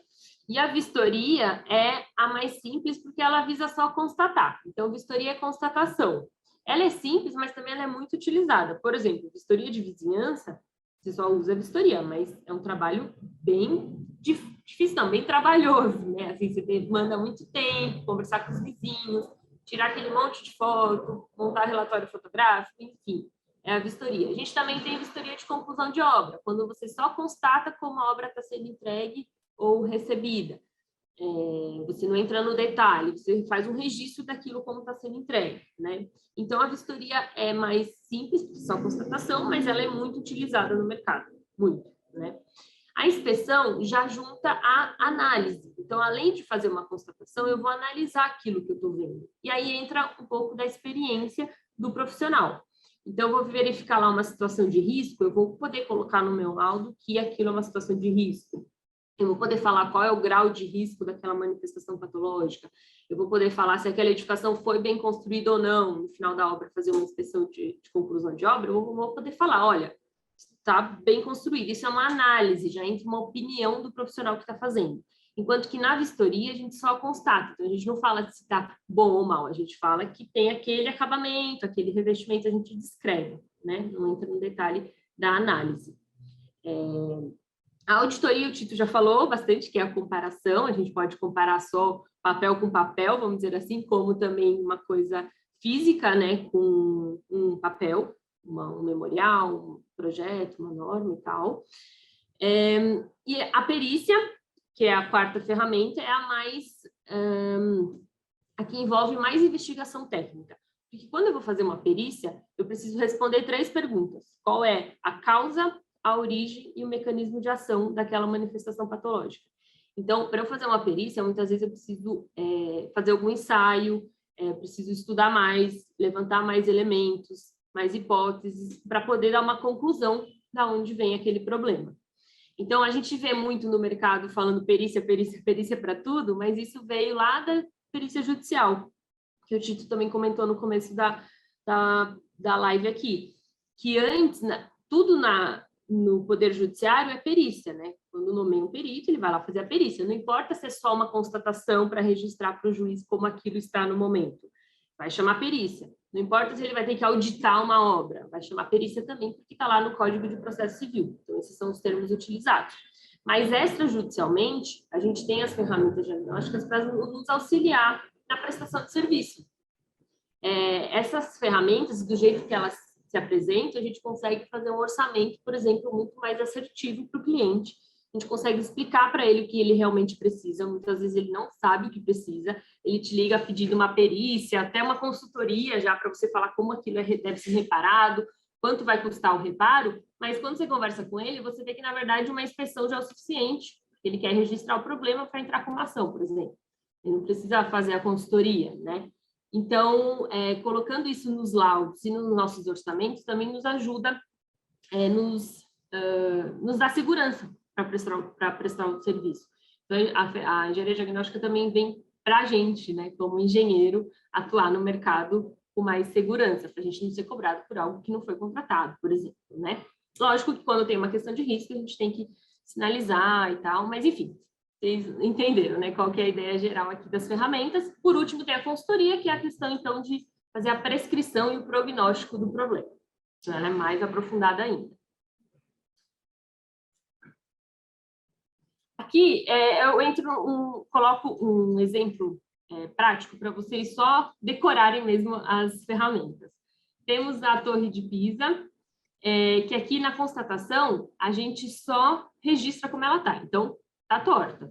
Na vistoria, a gente só registra que ela está torta. A gente pode registrar o ângulo, tudo mais, mas não entra na análise. A gente só fala que ela está torta. Na inspeção, a gente já tem a questão da análise, que é uma intuição também um pouco, que vem do profissional. Então, eu vejo que ali tem uma questão de risco. Aí a gente colocou aqui uma pessoa correndo, né? Como se fosse, eu posso falar do grau de risco aqui dessa torre estando desse jeito. A auditoria é a comparação, então eu comparo aqui com uma igreja do lado, a igreja está reta, ela está torta. Então, dá para mostrar também essa diferença. A perícia, eu preciso dar umas conclusões do problema. Então, eu preciso verificar qual é a origem, a causa e o mecanismo de ação. Vou investigar aqui a fundação para saber o que aconteceu. Então, ela é muito mais aprofundada. E, por fim, a consultoria, que é o prognóstico e a prescrição. Então, a gente colocou aqui uma pessoa como se fosse empurrando a torre de Pisa para deixar ela reta no prumo. Mas não é tão fácil assim, né? Mas, enfim, a ideia é mostrar isso, que a consultoria é o reparo, então, a prescrição do problema. E agora, sabendo todas as ferramentas e vendo que as inspeções e as manutenções estão dentro da engenharia diagnóstica, a gente trouxe alguns casos de coisas que foram constatadas e analisadas durante as inspeções prediais, para mostrar para vocês. E como esse diagnóstico é feito? Ele é feito de acordo com a visão sistêmica tridimensional, onde a gente tem a técnica, que é a questão da construção da edificação, o uso, que é o uso mesmo do imóvel, como ele é utilizado, se ele segue as diretrizes para o qual ele foi projetado, a manutenção, que é a questão de conservação da edificação. Então, na inspeção, a gente vê essa visão sistêmica tridimensional, as três coisas. Eu não posso ver só a questão de manutenção, porque daí não chama inspeção predial, chama auditoria de manutenção, por exemplo. Eu não posso ver só a questão de uso, né? A gente tem que ver tudo, senão é outro nome, é outro tipo de trabalho. Então, aqui uns exemplos, né? Aqui a gente tem uma casa que apresentou recalque no quintal, na área externa. A gente vê que é um recalque que vem progredindo, né? Tem marcas de reparos aqui, então ele já foi reparado, mas voltou a ocorrer. Aqui uma inspeção numa passarela pública da rua, né? Então, a prefeitura chamou para ver as condições das passarelas. Aqui a gente mostra que tem sujidades, focos de umidade, trincas, fissuras, né? Enfim, faz todo o levantamento. Mas não é uma questão de risco. Ela ainda não apresenta risco, mas requer uma manutenção. Aqui é no Rio de Janeiro, lá no centro do Rio, a gente fez umas vistorias lá. É uma região que estava sendo revitalizada, né? E aí a gente viu esses galpões aqui que estavam abandonados. E aí eu gosto de mostrar essa foto porque isso aqui é um foco de vegetação na fachada, mas ele é tão grande que até parece uma parede verde, né? Parece que alguém foi lá e montou isso. Mas não, na verdade, isso aqui é uma manifestação patológica, né? Outro exemplo de foco de vegetação em fachada, que, enfim, a gente não sabe, né? Mas as vegetações se agarram aqui de qualquer jeito e crescem, então aqui já está virando uma árvore mesmo na fachada. Isso é um reservatório inferior de uma edificação que ela em si estava bem conservada, aparentemente. Nas áreas que a gente entrava, que os usuários passavam, ela estava bem conservada. Mas nessas áreas mais técnicas, onde ninguém acessa, ninguém, eu digo assim, as pessoas que moram ou visitantes acessam, ela estava bem degradada. Então, esse reservatório inferior tinha muito foco de corrosão na laje, aqui, essa é a laje inferior do reservatório, né? Porque aqui tem muita água com cloro, então acaba condensando e causando essa corrosão, né? Além disso, a gente também pode destacar a falta de pintura nas tubulações, de registro nos de identificação nos registros, tudo isso são irregularidades que a gente constata numa inspeção, né? Esse exemplo também é no Rio de Janeiro, é um daqueles galpões que a gente vistoriou, a parte interna, e aí, analisando aqui a questão da estrutura da edificação, a gente viu que um dos pilares foi retirado, foi danificado, não sei se algum carro bateu, isso era um estacionamento. Não sei se um carro bateu e danificou o pilar, mas ele estava aqui só escorado, colocaram uma escora no lugar do pilar. É uma questão que muitas vezes pode trazer um risco para essa edificação.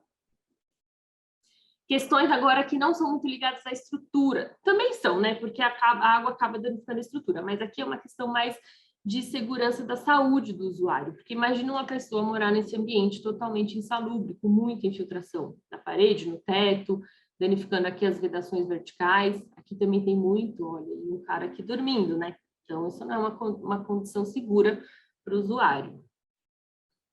A gente também pega algumas caixas d'água, por exemplo, abertas, com sujidades, coisas que não pode acontecer, né? Imagina isso aqui. Não faz muito tempo que não é potável, né? Alguns reparos que são feitos sem o acompanhamento e a recomendação certa, por exemplo, aqui é uma junta de dilatação que foi fechada várias vezes com material rígido, e ela vai voltar a abrir, né? Não tem jeito, precisa fazer o reparo corretamente. Tem os famosos focos de filtração, que a gente acha muitas vezes que é até meme da internet, porque são coisas tão impensadas, né? A pessoa protege o carro, mas não resolve a infiltração aqui da laje. Dá aqui um destino para a água, mas não resolve o ponto de manifestação patológica. Sujidades, ausência de pintura, também falta de manutenção. Então, essa área aqui, ó, a gente pode apontar várias coisas decorrentes de falta de manutenção. A conservação é importante. As marquises, como nós comentamos, que muitas vezes apresentam manifestações patológicas, estão lá visíveis para todo mundo que passa embaixo, ninguém faz nada, até que ela cai e acaba ferindo as pessoas, né? Tem também aquelas que caem do nada, porque tem um problema na parte superior da laje, enfim, mas que com a inspeção, essas coisas aparentes sempre são destacadas. Aqui um exemplo de uma casa de máquina de elevador na cobertura, que é uma coisa simples, mas que traz um risco, porque a janela está sem vidro, então esse vidro aqui está quebrado, e aí com a chuva entra água e acaba molhando a máquina, pode queimar o elevador, parar, enfim, né?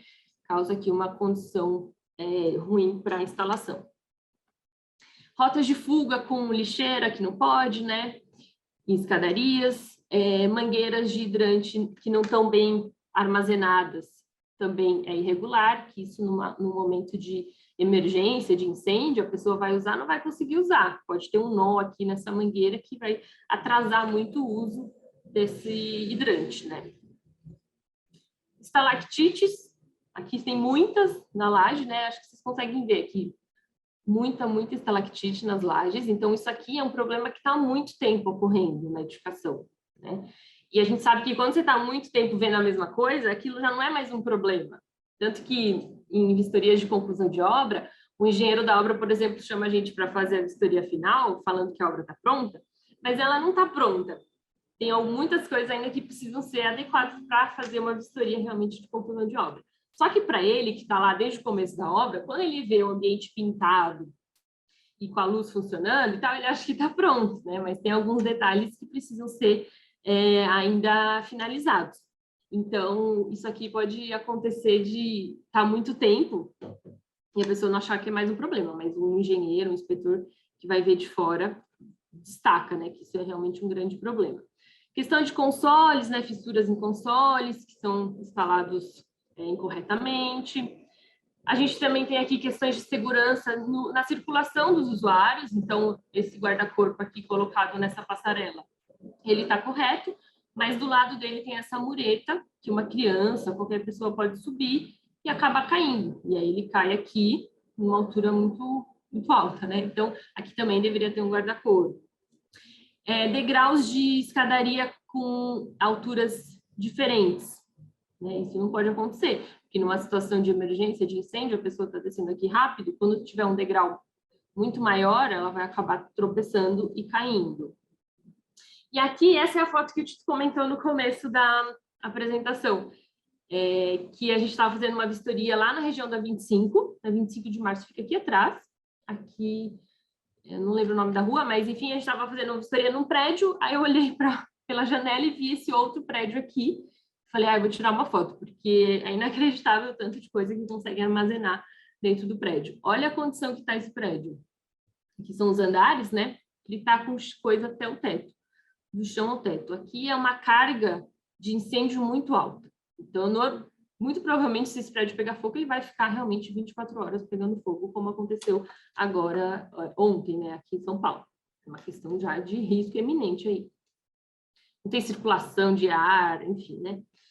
Aqui são exemplos que o Tito trouxe de Portugal, e aqui conservação, né, lá em Lisboa, a gente vê uma edificação da mesma época, da mesma arquitetura, uma que é bem cuidada, a outra não, que não recebeu manutenção. E aqui também umas estátuas, que uma está lavada, mantida, e a outra não. Olha a diferença que dá, né? Uma simples manutenção.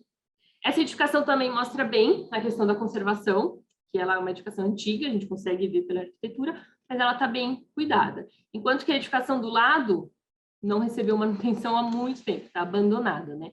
E quando a gente compara uma com a outra, a gente vê que é a mesma edificação, só que uma tem um proprietário e outra tem outro, né? Cada um cuida de um jeito, e aí a gente vê o que pode causar a ausência de manutenção numa edificação. E, por fim, tem as questões de manutenção específicas, né? Que é a auditoria de manutenção. Por exemplo, a gente pode comparar a manutenção que é recomendada no manual daquela edificação, o manual do síndico, do usuário, com o que se constata no local. Então, repintura de paredes externas e muros a cada 2, 3 anos não é feita. Rejuntamento a cada ano também não é feito a cada ano, acaba soltando aqui, permitindo a entrada de água e causando outros problemas futuros. Instalações, estruturas metálicas que requerem repinturas e tratamentos e verificações a cada ano, não recebe. Então, aqui é uma cobertura de um prédio que não recebe manutenção há muito tempo. A estrutura metálica está toda oxidada, corroída, né? Enfim. Aqui é a questão de fachada, que muitas vezes os manuais, né, recomendam de 3 a 5 anos, varia um pouco, a questão de limpeza, repintura, rejuntamento de fachada. E aqui tem um exemplo de um prédio que é aqui na frente do escritório do Gabinete Gomide, que inclusive o Gulo deve reconhecer, porque é o prédio onde ele tem escritório, que volta e meia eles estão lavando a fachada. Então, a gente vê a diferença aqui do trecho que foi lavado e do trecho que não foi, né? Aqui a parte que não foi lavada. E a auditoria de manutenção na questão de deck de madeira. Isso também tem que receber manutenção periódica para evitar o desgaste, né? Essas questões aqui, ó, de acidente, a pessoa vai tropeçar aqui e tal. Isso tudo está lá no manual do imóvel.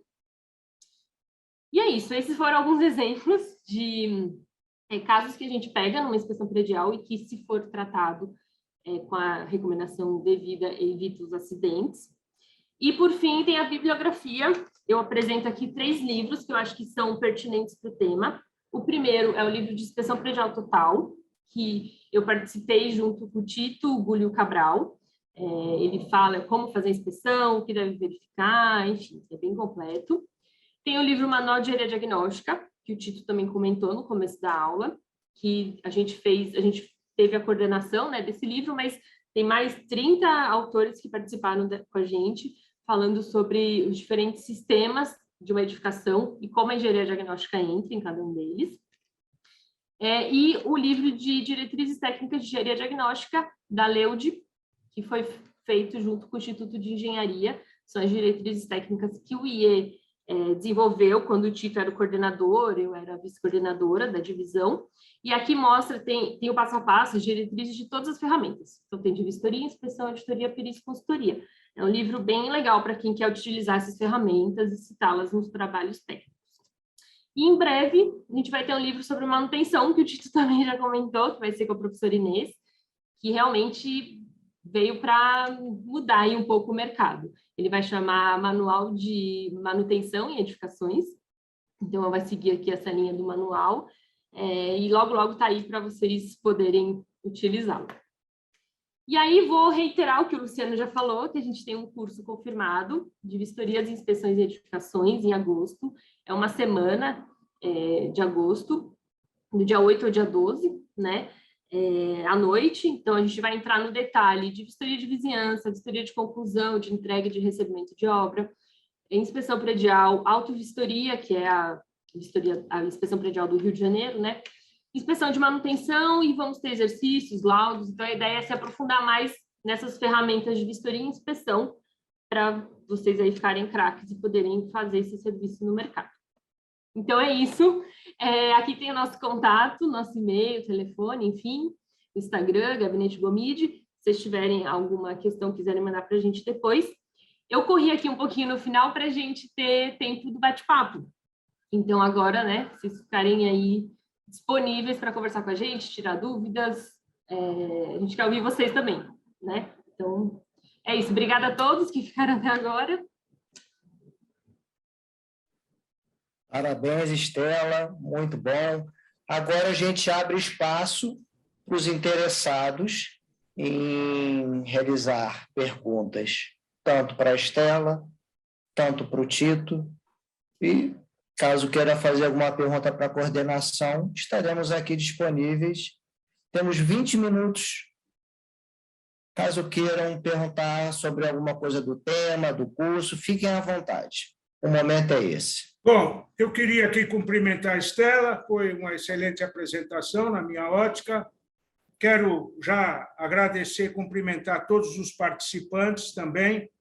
Aqui vai um destaque, querido Luciano, que é o Kleber José, que aqui participa, que é um colega que tem essa preocupação da engenharia Univos.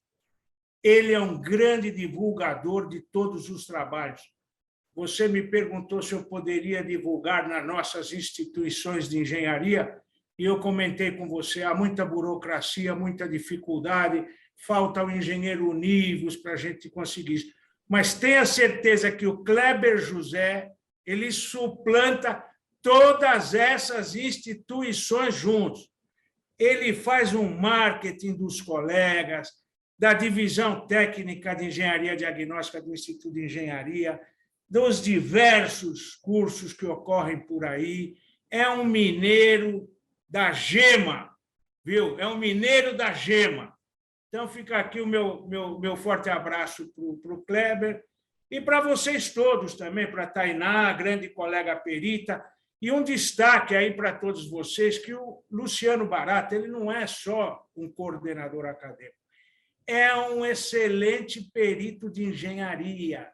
E mais, de grafoscopia também, que é uma das minhas especialidades.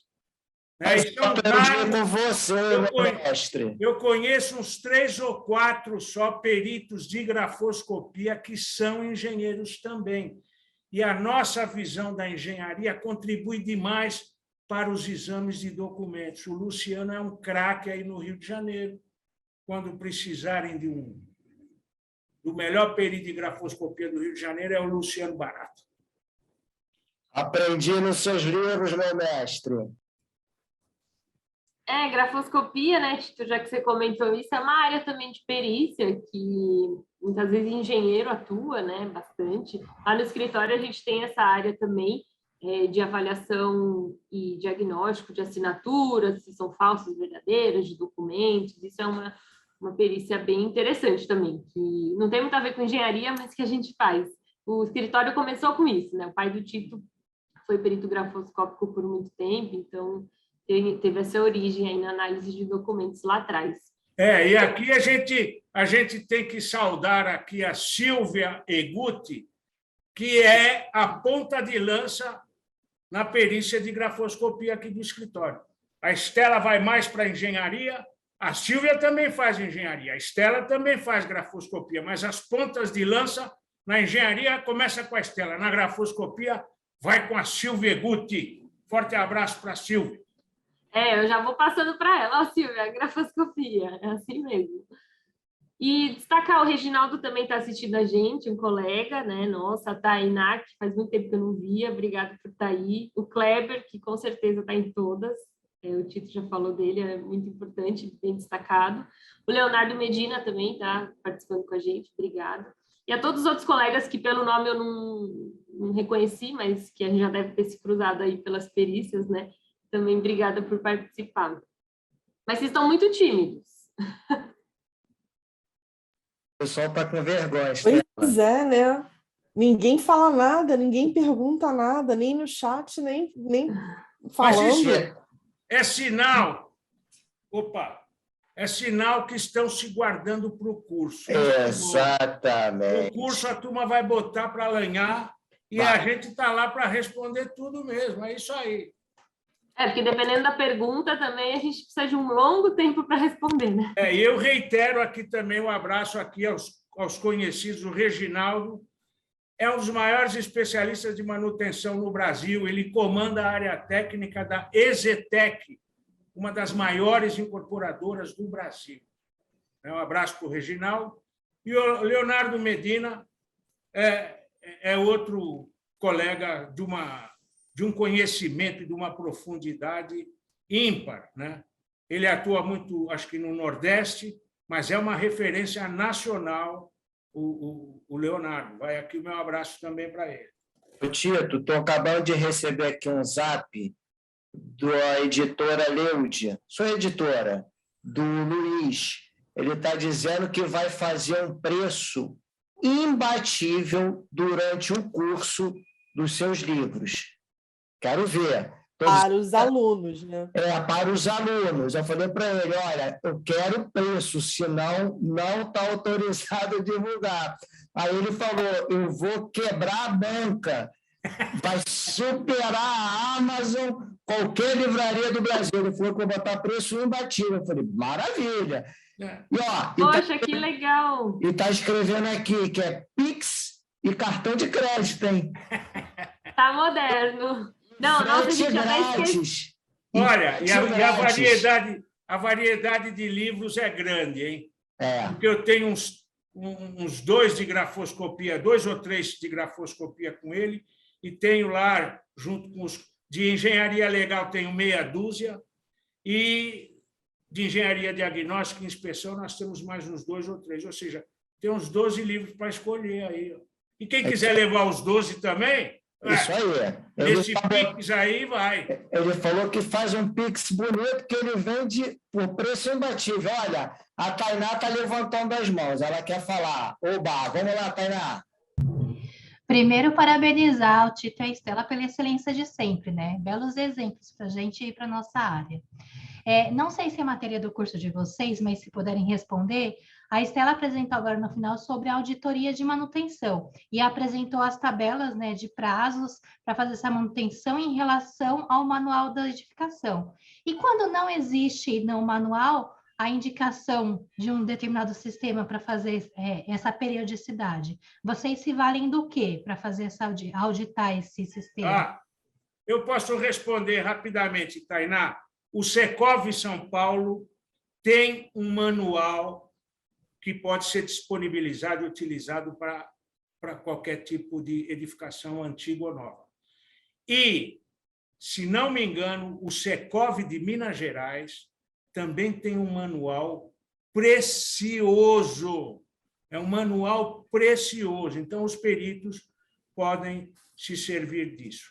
Vou aproveitar, vou responder o questionamento que eu li aqui da Sabrina. Deixa eu só fazer uma complementação, Tito. A gente também tem a norma de manutenção, assim como a 74, que traz algumas recomendações de prazo, né? Mas a gente não pode esquecer que isso são recomendações. Na verdade, o condomínio precisa analisar e fazer seu plano de manutenção e adequar. Às vezes, no manual está escrito que tem que fazer a cada mês, mas ele vê que, na verdade, não, a cada 2 meses. Então, é uma questão de uso que o condomínio pode fazer. Então, a gente pode sugerir prazos novos também, que não estão em lugar nenhum, se for o caso. Tá bom? Obrigada. Está vendo, Luciano? Obrigada, eu, Tainá. Ô, Luciano, você está vendo? A gente aprende com a Estela, você viu? Já me corrigiu e acrescentou ali na hora. Estela é fera. Estela é fera. Olha, é assim mesmo. Agora, Leonardo Medina, levanta a mão. Pode falar, Leonardo. Bom, boa noite a todos. É um grande prazer estar aqui nessa magnífica aula com esses 2 professores fabulosos. professor Tito, que foi meu professor no ano de 2014, na cidade de Aracaju, no curso do IMBEC, de pós-graduação, e também a Estela, que também eu tive o prazer e a honra de participar de um trabalho em conjunto com ela, de uma perícia também em Aracaju, onde a gente estava em lados opostos, mas ela sempre com a elegância e a competência e com univos, né? Em alerta, sempre a gente trabalhando em conjunto, mesmo em lados opostos, a gente desenvolveu um trabalho magnífico. E só tem que agradecer, Tito, essa oportunidade. Tenho certeza que esse curso vai ser brilhante, como tantos outros que você já proferiu, e agora junto com a Estela também. Então, não tenho dúvidas que o ganho vai ser muito grande, né? Então, eu também tenho grandes amigos, eu sou carioca, apesar de estar morando em Aracaju há 20 anos, mas eu tenho grandes amigos aí no Rio de Janeiro, né? Inclusive o Antero Paraíba, que é um grande amigo meu, e que também, né, ele também trabalha nessa área também, né? Mas quero deixar aqui meu grande abraço a vocês todos aí. Parabéns pelo curso e espero a gente se encontrar lá também.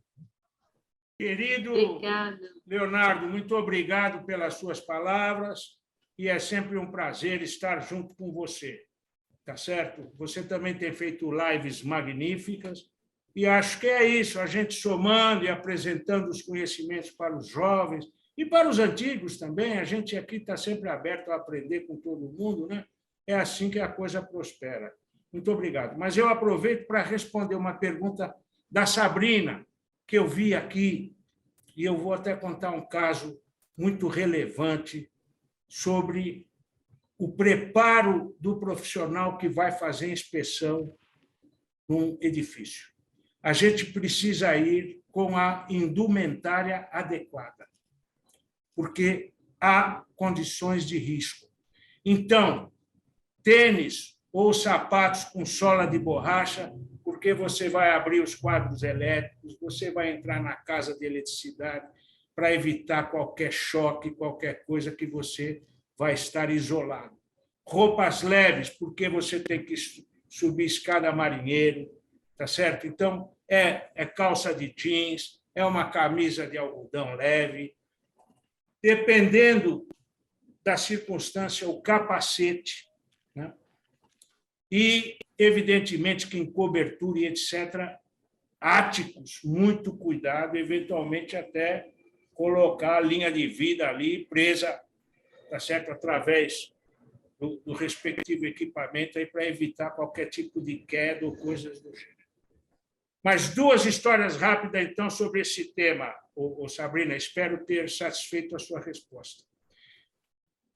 O meu grande parceiro de inspeção de elétrica, porque normalmente a gente faz com equipe. Vai um engenheiro mecânico para ver elevador, ar-condicionado, e um engenheiro eletricista para ver toda a parte elétrica. A gente junta tudo no laudo final. Meu grande parceiro era o Milton Gomes. O Milton Gomes recebeu o telefonema de um colega de Santos que não podia fazer uma inspeção num galpão de uma rede de supermercados na Anhanguera. Pediu se ele poderia ir lá. Esse colega de Santos é o Ricardão, presidente do Clube Internacional e excelente engenheiro civil e eletricista. Eles, amigos, no Engenheiros Unidos, o Milton, não, vou lá e faço a inspeção para você. E nesse galpão ele tinha que subir uma escadaria e lá fazer a inspeção do para-raios, enfim, dos equipamentos ligados à área elétrica que lá estavam. Porém, alguns meses antes, eu indo fazer uma vistoria com o Milton aqui, num grande conjunto de edifícios aqui na Berrini, um prédio estava em obras e tinha uma tábua para você não se molhar, não pisar ali, e eu percebi a dificuldade dele de caminhar naquelas tábuas. Chamei o Paulino, que era o colega de elétrica. Paulino, libera o Milton. O Paulino era de mecânica. Libera o Milton, que ele não está enxergando muito bem. O Milton ficou indignado. Não, que é isso? E tal, sabe como é que é velho, né? Não quer mostrar problema. Eu tenho um probleminha na vista, mas eu já estou um pouco corrigido. Eu falei, pô, é perigoso. Vai pisar num prego aí, tem um degrau mais alto, pode cair e tal. E o outro velhinho, eram dois. Quer dizer, eu agora já sou velho, eles mais velhos do que eu. Eu estou chegando aos 70, os dois já estão lá para os 80. Um velhinho, o Paulinho, não, deixa o Milton comigo. Eu faço a minha vistoria junto com ele, acompanho tudo e não vai ter problema nenhum. Bom, então, tudo bem. E eles fizeram, graças a Deus não aconteceu nada. Mas nessa vistoria da Anhanguera, a escadaria, o vão central da escadaria não estava protegido. O Milton botou o pé no vão, foi projetado no andar de baixo, caiu de cabeça, chamaram o SAMU, pronto-socorro, helicóptero e tal, não teve jeito. O Milton faleceu, cara. Então, recado para você, Sabrina, e para todos. Segurança em primeiro lugar. A gente não deve se arriscar. Esses elevadores aí, monta-carga aí de obra, né? Aquilo, de vez em quando, despenca um ou outro. A gente precisa verificar se está nas condições de segurança para a gente se arriscar a entrar num elevador, numa escadaria, enfim, qualquer área do edifício oferece risco e exige os cuidados necessários. Na questão da elétrica, muitas vezes tem as luvas adequadas para você abrir as portas dos quadros, para você examinar as chaves trifásicas, etc. Tá certo? Enfim, segurança em primeiro lugar. Espero ter respondido aí a querida colega Sabrina.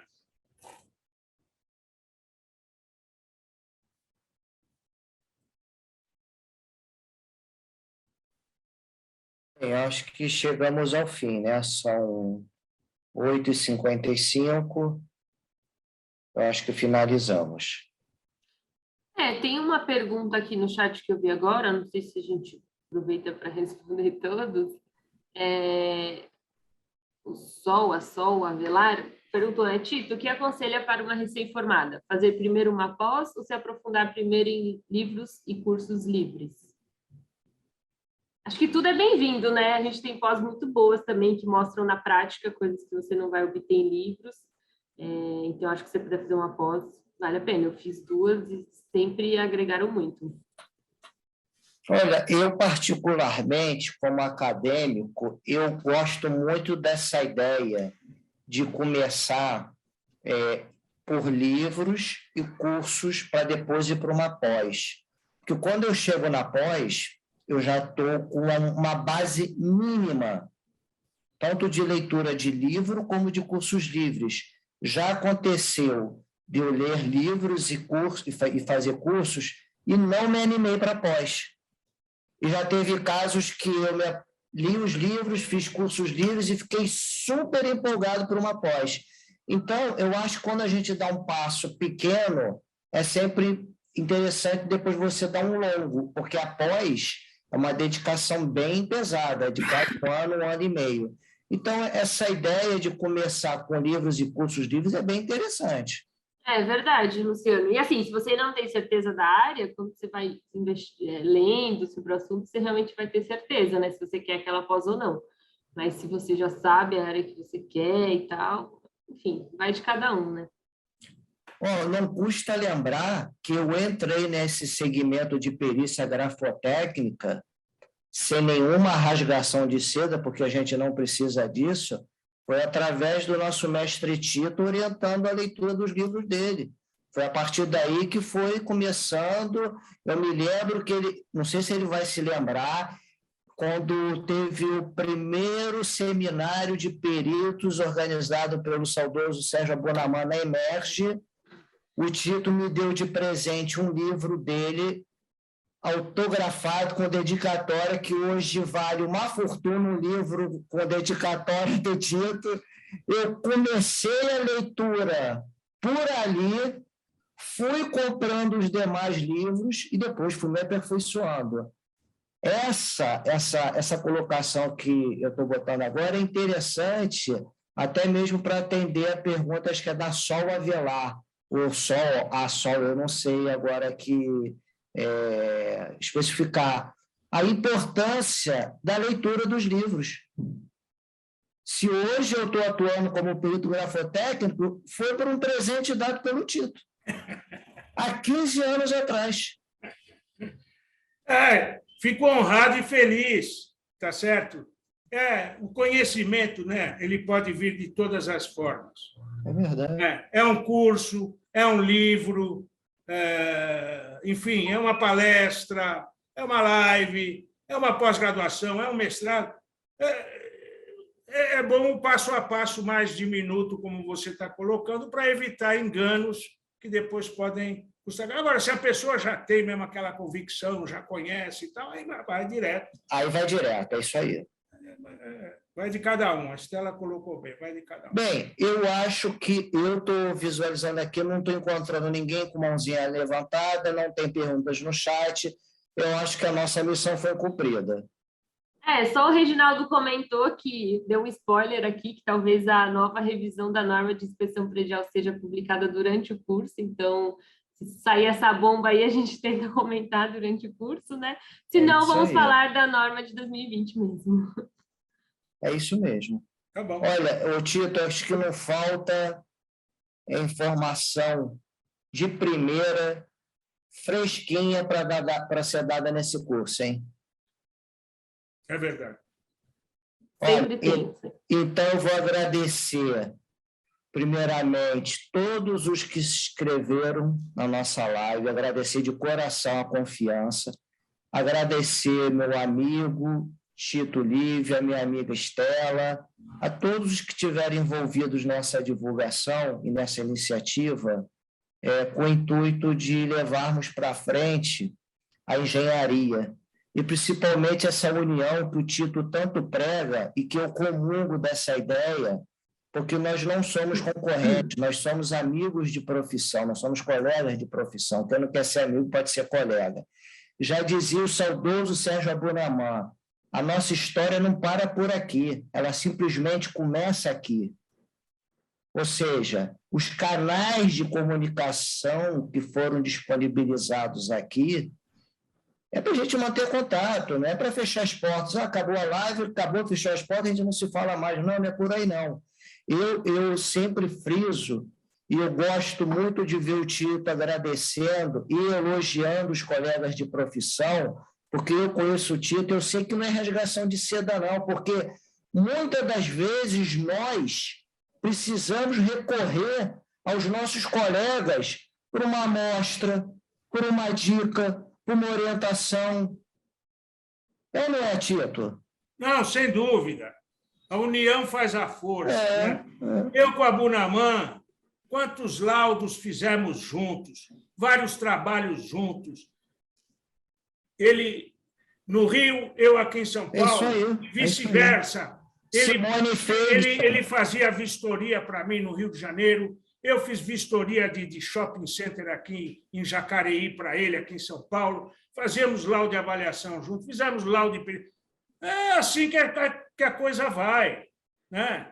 E como ocorreu aqui a colocação do Leonardo, uma divergência ou outra só engrandece. Agora, as divergências técnicas não devem ser levadas para o lado pessoal. De forma alguma. Tem que ficar restrita à perícia, ao conhecimento. É isso aí. Muito obrigado a todos. Tamo junto, Sabrina. Pessoal, aquele abraço e até o curso, hein? Tudo de bom para vocês. Obrigada, gente.